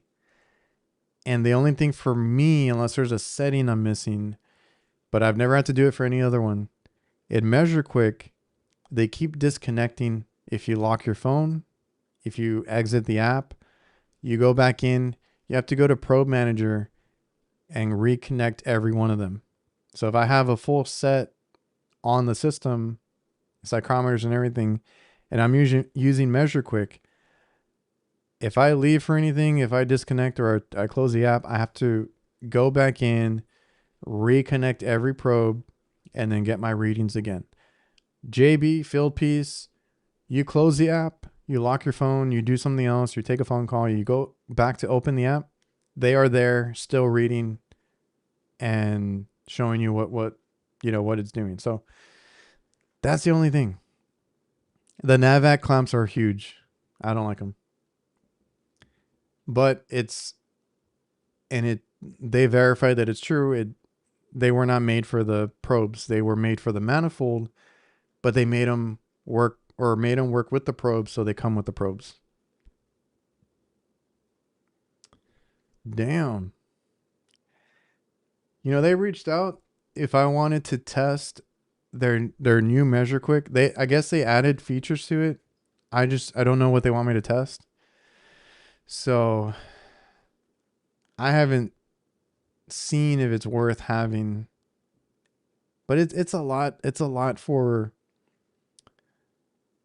I don't know if they do any kind of invoicing, but it's a lot for like records, sharing with your customer, using like their diagnosing stuff. Like, I mean, that's all nice if you want to pay for it, but yeah, I use the free version.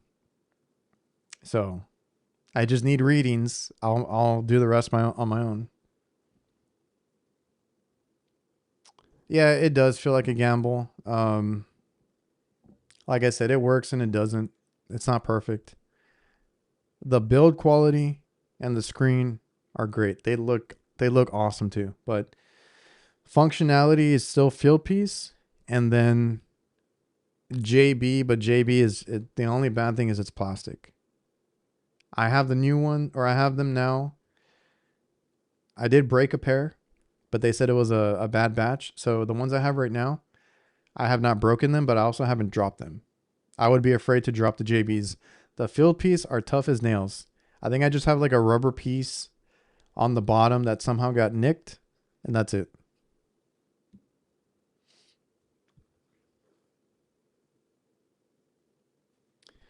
No, I've never tried the map gas. I do have one, but it's from Ambro Controls. I just forget. I always forget that I have it. But yeah, if you get one, I've never tried the Burns-O-Matic. I'm assuming that's is that like a single one? I was trying to catch up with the chat, but you guys have a lot to talk about. TS 800. Okay, yeah. No, I've never had that one, but I do have like another brand that's the same thing and it works fine. Takes like a few seconds more to heat up, like another 10 to 20 seconds, but it does work if you do a lot of like, and I always have to tell people like, I don't do an inch and an eighth. I don't do 2-inch pipe. I don't do any of that stuff. I do a lot of 1/4 and 3/8 for reach-ins, and I do like 3/8 and 7/8 at the most for like a walk-in box. So for that stuff, it's fine. I would prefer some sort of oxygen set for like the 7/8, but everything else, like, it's fine. You can use map gas. I've used it. I just don't use it that much. I got some new designs. I need to update it. If you guys want stickers, they're on my website, but every now and then I might give some out. So yeah, just be on the lookout. Instagram, I do it more often. It's been a while.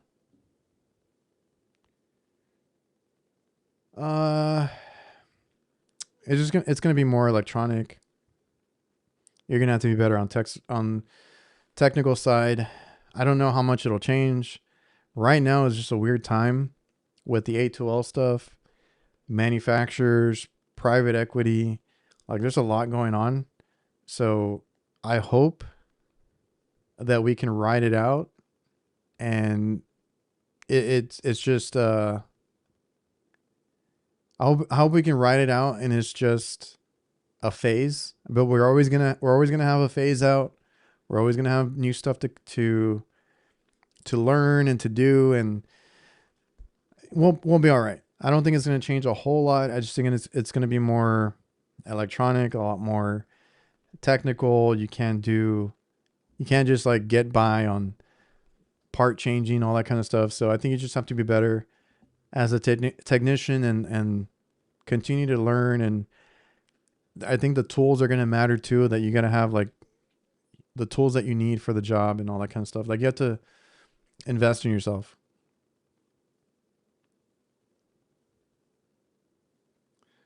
One thing I learned from your video a while back was using the SC680 for Delta T on my package unit. Comes in clutch when I forget my UEI. Yeah. I was telling people too, like if you have analog, or if you have the NAVAC that doesn't do superheat, just get your meter. It has you can put a probe, K-type thermocouple, or you can put a clamp on there. It has the connection for it. So don't forget that most meters have that plug in there.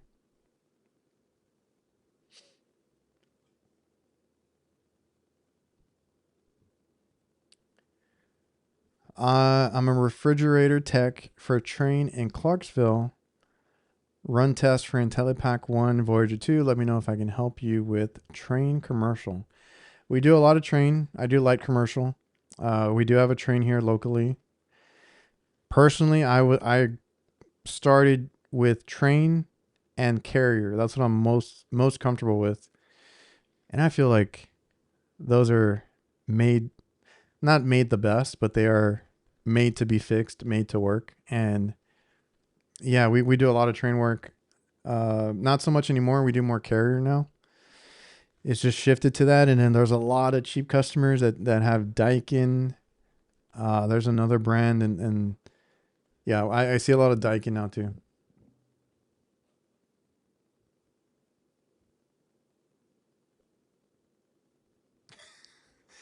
We talk about it on nights. Value Tools, or Value HVAC, is the parent. I want to say it's a parent company to NAVAC.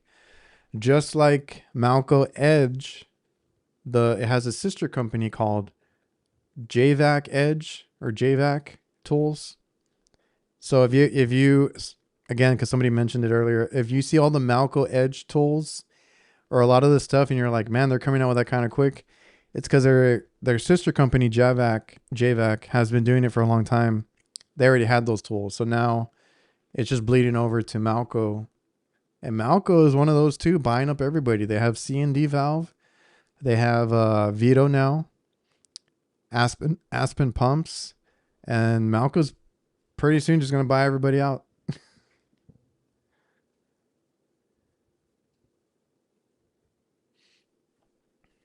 1 month into school, going for 12 months, loving the trade. Keep that energy. Keep enjoying it. Don't let anybody take the joy out of your work. I always enjoyed taking the time and looking at a system, and trying to figure it out. And if I did an install or change out, making it look the best that I could, right? And you're always gonna have somebody that doesn't like what they do, that works with you, that is grumpy, that is, just upset at different things, and don't let them take the joy from you. I absolutely love what I do. I know a lot of guys that do. And whenever you work with somebody like that, just remember, like, once you get on your own, you can do how, like, the kind of work that you want to do, right? When you work with somebody, that's the only downfall, is like, you got to learn from them, and you got to do what they want you to do. And you can only do so much. But I always had the mindset, like, when I get my own install, when I get my own service call, I'm going to do it the way I want to do it. Like, I'm going to take my time. I'm going to make it look the best that I can. I'm going to you know, I'm gonna have fun doing it. So that's a mindset I had. Malco, the private equity firm. Yes, hustling 24/7. Vito is not its own thing anymore. So Malco owns Vito. Malco Group owns Vito. So if you go to Malco's website, they're gonna show you like the list of companies they have. That's why you're gonna see a lot of Vito bags, like the hose hauler. There's a hose hauler Malco edition that has the Malco logo on it, and you're gonna get like Malco hoses with it. So they're gonna have a lot of kits and stuff that goes with Malco and Vito. You're gonna see that a lot now. I'm not big on Malco, so yeah, I don't like the whole Malco rebranding. Says Bloop. Feels like a money grab. I'm not big on Malco yet. I just everything I've seen, I've already seen it before. Their core tools look like field pieces. Their hoses also look like field pieces. They have that crimp on them, which is for better or worse because I've heard things. What was the other thing that they have? The vacuum pump, I don't like it compared to other two CFMs. There's a lot of stuff that they have that looks like someone else. Oh, the tube cutters, the freaking tube cutters are the same ones that CPS Products has, the Black Max. So if you've seen Malco with their new tubing cutters, the spring loaded ones, I've had those for over a decade from Black Max. Same exact thing. Slap their name on it. They probably get them from the same manufacturer, but yeah. But you're probably more used to seeing Malco than you are Black Max. So that's why a lot of people told me they didn't know that Black Max existed or had their stuff. Malco also has tube expanders, like a hydraulic, and I believe they have a bender. They look exactly like Black Max's version. So, and they're color coded and everything. That's what Black Max is doing too. I think Yellow Jacket might do it too. So all of that, but Malco has more, I guess, value to their name. So you know them more than you do Black Max. And yes, they're going to use Vito as another way for you to see them, right? That's more branding, that's more marketing. So that you're going to see a lot of Malco with Vito. From what I understand, the Vito side doesn't change. I don't think that's 100% true, but that's what they're saying. That's what they're saying. I don't think the quality will change. I just think there's going to be like some hiccups here and there. There might be something else, but maybe not on the consumer side. So we'll see how it goes. So far, they've been fine. It's been separate. They haven't done too much. But yes, I hope nothing changes with Vito. Hopefully they still put out more products out on the Vito side. Because that was my concern, is like if they hold up anything. But yeah. Velocity is I forgot where exactly they're from. They're from another country. So Vito is a US like known bag. Velocity started somewhere else where they didn't really have anything like that. So similar but different. The very first Velocity bags that came out looked to me like horrible, and they refined it, and it's very comparable to Vito now. They just don't have as much, right? But they just started. Yeah, so Sourman, I think, also partners with Velocity. If I remember correctly, they were at the same booth. And I did know somebody there that was talking about them. I just don't know. I haven't seen anybody with them.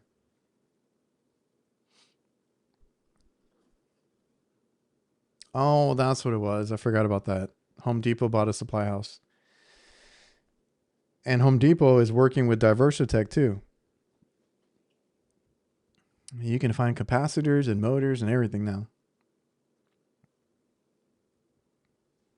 And I want to say Lowe's is doing something too. Yeah, Yellow Jacket, manual tube expander, and bender are good. They've always been good.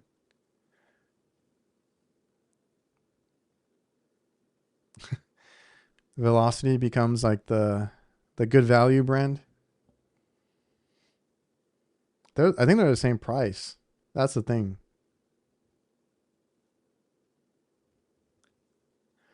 Where is it? Thoughts on the Malco tube straightener. I want to say there's other brands that have it too. Did Malco always have it? I think it's cool if you I think it's cool if you do a lot of residential work, or you're running line sets like that. I did see on Facebook somebody complaining because somebody ran, so there is a thing as like too much, doing too much. So on a it was like a closet unit, indoor air handler, and they ran the 3/8 line coming down. They offset it to do the filter dryer, which it didn't need it. There was nothing in the way.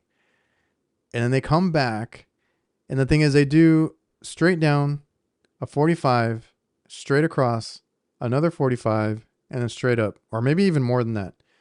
But it's like, why did you need to do so many bends and then to go straight into the unit?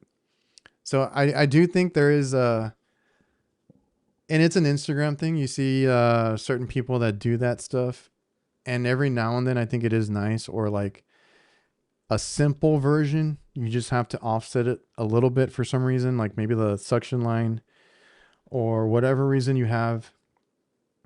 But there's some that just do it just to do it. And I'm like, well, so for me, I just straighten it as much as I can. And I've had good luck because it's usually 3/8 that people use the straightener for.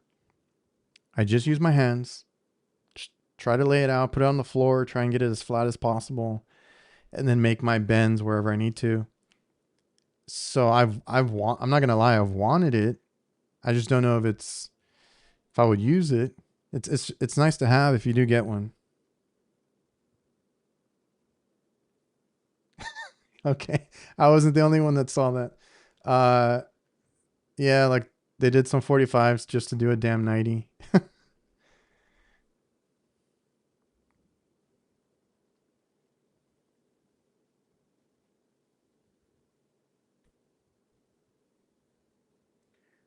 Well, it was it. I've seen TD HVAC and he does like nice work. I just don't know if he goes that far with it. TD HVAC, Garrett, which is G Tory HVAC. Obviously Jeff Jadam, but I don't know if he does as much anymore. And those guys do good work. Now I don't know if TD did the crazy one or not, but sometimes you can do too much. Love your content. Your video shorts have helped me grow as a tech. Thank you. Keep up the content. Appreciate you. I'm about to log off too. I need to get off, bro. The chat has been crazy. I appreciate it again. So we've been going 2 hours, so I'll probably close it out. Anyway, but I appreciate the feedback because that helps me understand or know that I'm doing, good, or that it's helping. Because every now and then,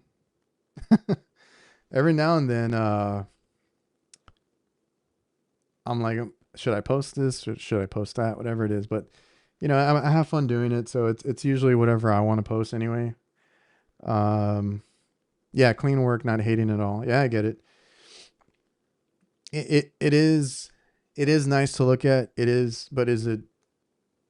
That's where I do envy, like, later, Mike. I do envy guys that just do install, or they have a data install. Like, I can't do that. I don't do that. So my stuff, I'm not saying I rush my stuff, but I don't do a lot of that stuff. Like somebody mentioned, just swoop it in, right? Like, do some bends if you have to, but if it's right there, it's right there.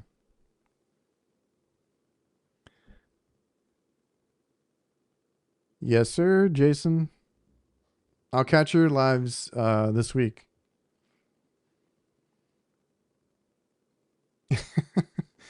It's worth it. I bought it. I bought my first one because I do work with them now. But I bought my first one, $500.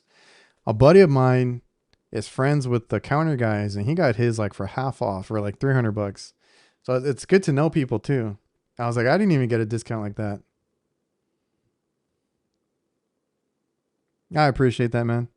I mean, I'm not going anywhere. I'm still running calls. I'm still making content. It's been a little rough recently because I had to unload the van. I got to get the new truck wrapped, taking on new customers and trying to get ready for summer, right? So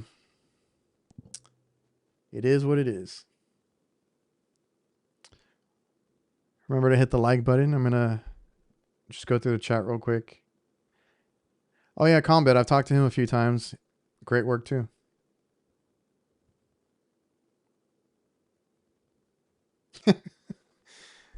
TD goated. Don't you dare, says Jason. Swoop him in.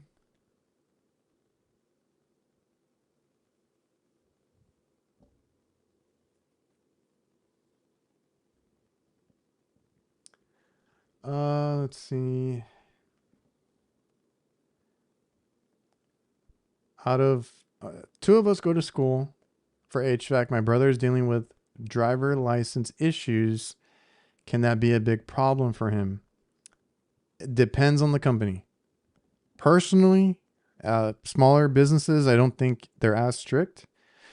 I mean, we do have to have insurance and all that kind of stuff, but personally, I just need you to have a driver's license. Like, I mean, some bigger companies are going to be strict. There's going to be issues with some companies, but it shouldn't be an issue. But your question is, think about getting his own vehicle and insurance when he starts, or how should he go about it? Also, when you start, you're probably driving to work and they're riding with somebody. So I mean, there might be a period where he can kind of figure that out. He shouldn't be getting a van right away, regardless. So have them or you talk to the company when you go in, see what they require, see what they need. We took two kids that don't even drive yet, so we're just reminding them, we need you to get your license so you can run your own calls and you can make money.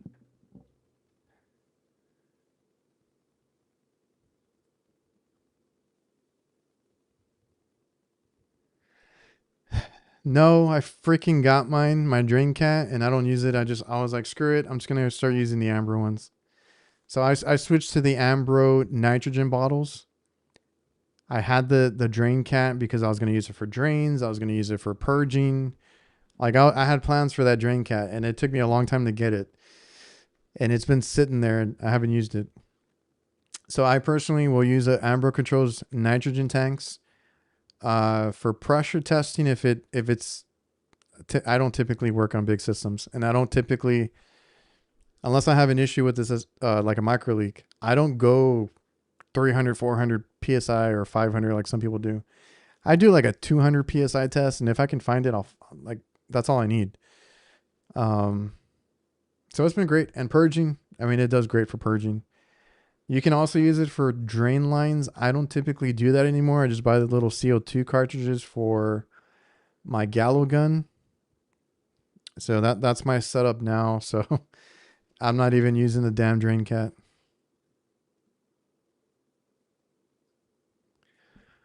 Steven, I appreciate you, man. Best HVAC tech on YouTube. I'm trying to do more. Trying to post more. Or post better stuff. So more about business, a whole lot of service videos coming, whole lot of tool videos coming. Still getting it out there.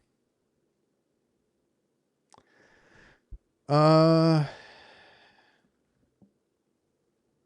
always have to meet them in person. So I've had a lot of phone calls, text messages, DMs, and that's fine to get the conversation going. I still need to see you in person to have like a meeting an interview, and I need to know what your goals are, what you know, what you expect from our company, what we expect from you, how I see the plan, the layout, right? Like, you start here, we can agree on a price, on a wage based on what you know. Um, what I would want you to start doing, what I would want you to learn to do. That all has to be done, I think, in person. I've considered doing like Zoom meeting interviews, but I prefer person. And you can, like, for me as the person interviewing, you can pick up more on a person, like when you're meeting them in person. Because I don't know, sometimes it's vibes, sometimes it's like how they are, personality, manners, all that stuff goes into it too, and how they show up. So to me, that is like, you can hound them, right? If you're looking for a job, you can call, message, check in with them, make sure that they know that you're interested if there's an opening. Uh, but even going in person just to talk to them or meet them or introduce yourself at their business, even if they're not looking or you saw an ad or whatever it is, if you go in person just to introduce yourself, I mean, they'll remember you, right? Versus like a DM. So, I mean, in person for both sides, whether you're looking for a job or if I'm trying to hire somebody, I think in person is always better. But you can use, like I said, like Instagram. If you have a company that they have an Instagram or they have a website, an email, like you can use that just to get a hold of them and go from there.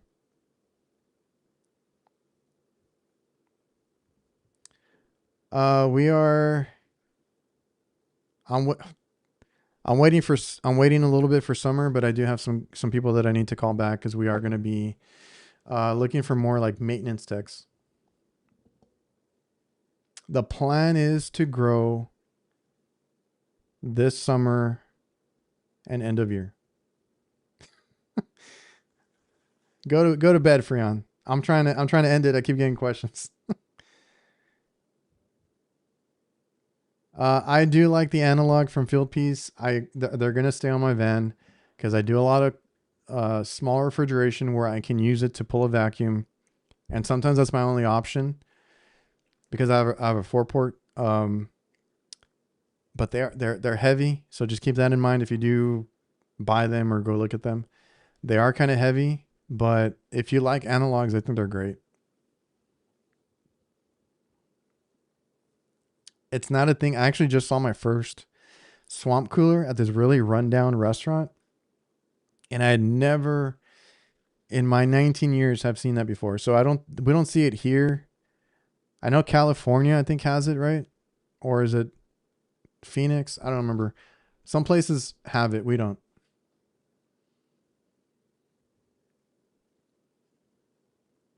Oh, well, the little Ambro tanks can push high pressure. I'm just saying, like, to fill up a system, like a bigger system, I don't want to be putting it up to 400 or 500 personally. Like, I can usually find a leak 200 to 300. But if you are blowing out a drain, just rip the Ambro controls tank. You just rip it, it'll blow it out.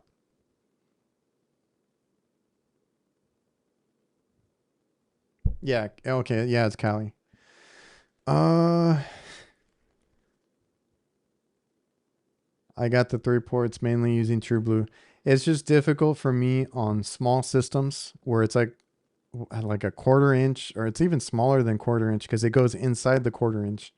The surge ports, I don't want to break those off. I actually broke one like a month ago or two with a probe. Putting a probe on it, it like cracked it. So those are the little things that I think about when I work on small equipment. I can't always put big blue hoses on them or any of the bigger ones because it can't support the weight. I appreciate that, man. I'm trying to build out. We got some great kids right now. I'm trying to build it out. The plan is to just do as much as we can. And like I said, I want to train them more so than doing my own calls. I want to do more training and providing them with what they need. And, you know, I want them to succeed too. I don't mind if guys come in, get experience and leave. If they had a good experience here, if they learned something, that's cool. I'm not looking to be like 40 techs, you know, big, unless it just happens that way. I don't know. But 10, that's a good number.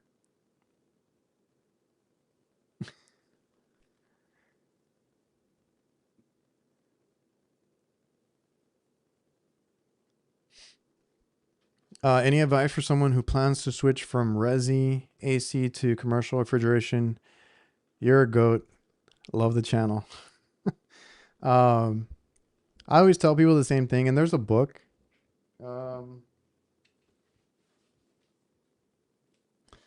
I always love bringing this book up when I can. Commercial refrigeration for air conditioning technicians. So if you guys have an idea, right, of already working in the residential space, there's a book for that. The only thing I tell people, because I get a lot of questions, I've had people ask me for tech support, is pressures are very different and safeties are very different, and like controls. So it's the same cycle, but a 134A system could run from 0 to 10 psi, and people are like, oh, it's low. It's not. That's what it's doing. I mean, that's what it's supposed to be doing. You might have to do more non-invasive checks, right? Checking the temperature of the lines, doing some other stuff. You might have to tap in because those are typically sealed systems. And that I'm just talking about like on the smaller side. Once you get into like walk-in boxes and bigger stuff, it's just safeties. So like a common one is like AC guys don't know what solenoid valves are. Pump down, like a walk-in, when it satisfies, it does a pump down, right? So all that stuff you have to take into consideration when you're checking things. Like I had a guy, and I wish I had recorded. I didn't have my Ray-Bans. I could have just recorded myself walking him through it, but it was an overtime call because I went to the job site with him and I was trying to tell him you're in a pump down because you satisfied, right? So let's check, or not, it wasn't pump down. I was like, let's check your gate, let's check your pressures because the evaporator was running. He said the thermostat's fine, it's calling, it's closed, but my compressor and my condenser's not coming on. So I was like, hook up, right? And he had pressure on the low side, and I'm like, do you have enough pressure to what do you call it, engage or make that safety turn on? Because you have a low pressure safety, you have a high pressure safety, right? On refrigeration, you use a lot of those to turn on and off the system. It's not just a safety, it's actually how it operates. So those are things you have to understand. So I was telling them, you have 60 psi, that safety should have kicked on your compressor. So those are things that I was walking him through. And then and I was telling him, check your voltage, see if your contactor has the right voltage, all that kind of stuff. So like there's a lot of safeties that are different that refrigeration equipment relies on to work properly. Your defrost relies on a pump down, relies on heaters sometimes, or it could be air defrost. Like there's little things that are different, but as long as you understand like the major components, the four major components, you can figure it out. Just start looking at the safeties, defrost times, uh, controls, you know, here and there, and those are the differences.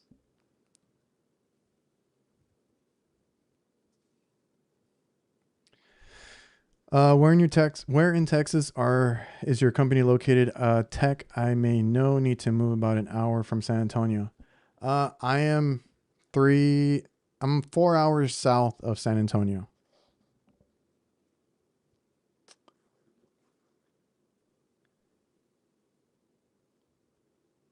Would your company sponsor someone from Canada? We have a 4-year refrigeration schooling program to be certified. It's a little far.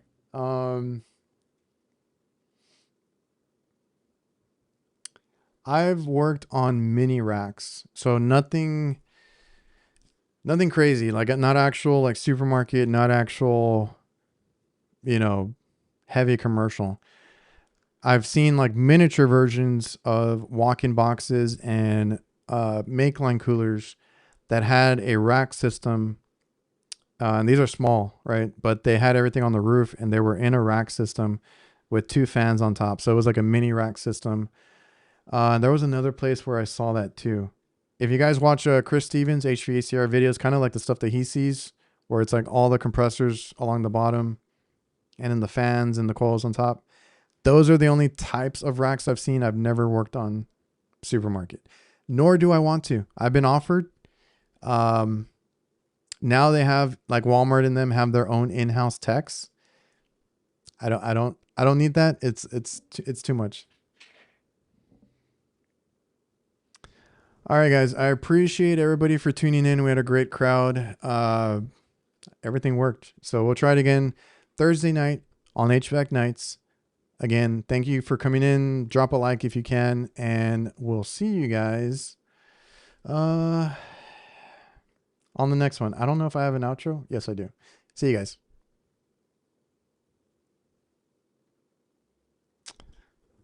Do I?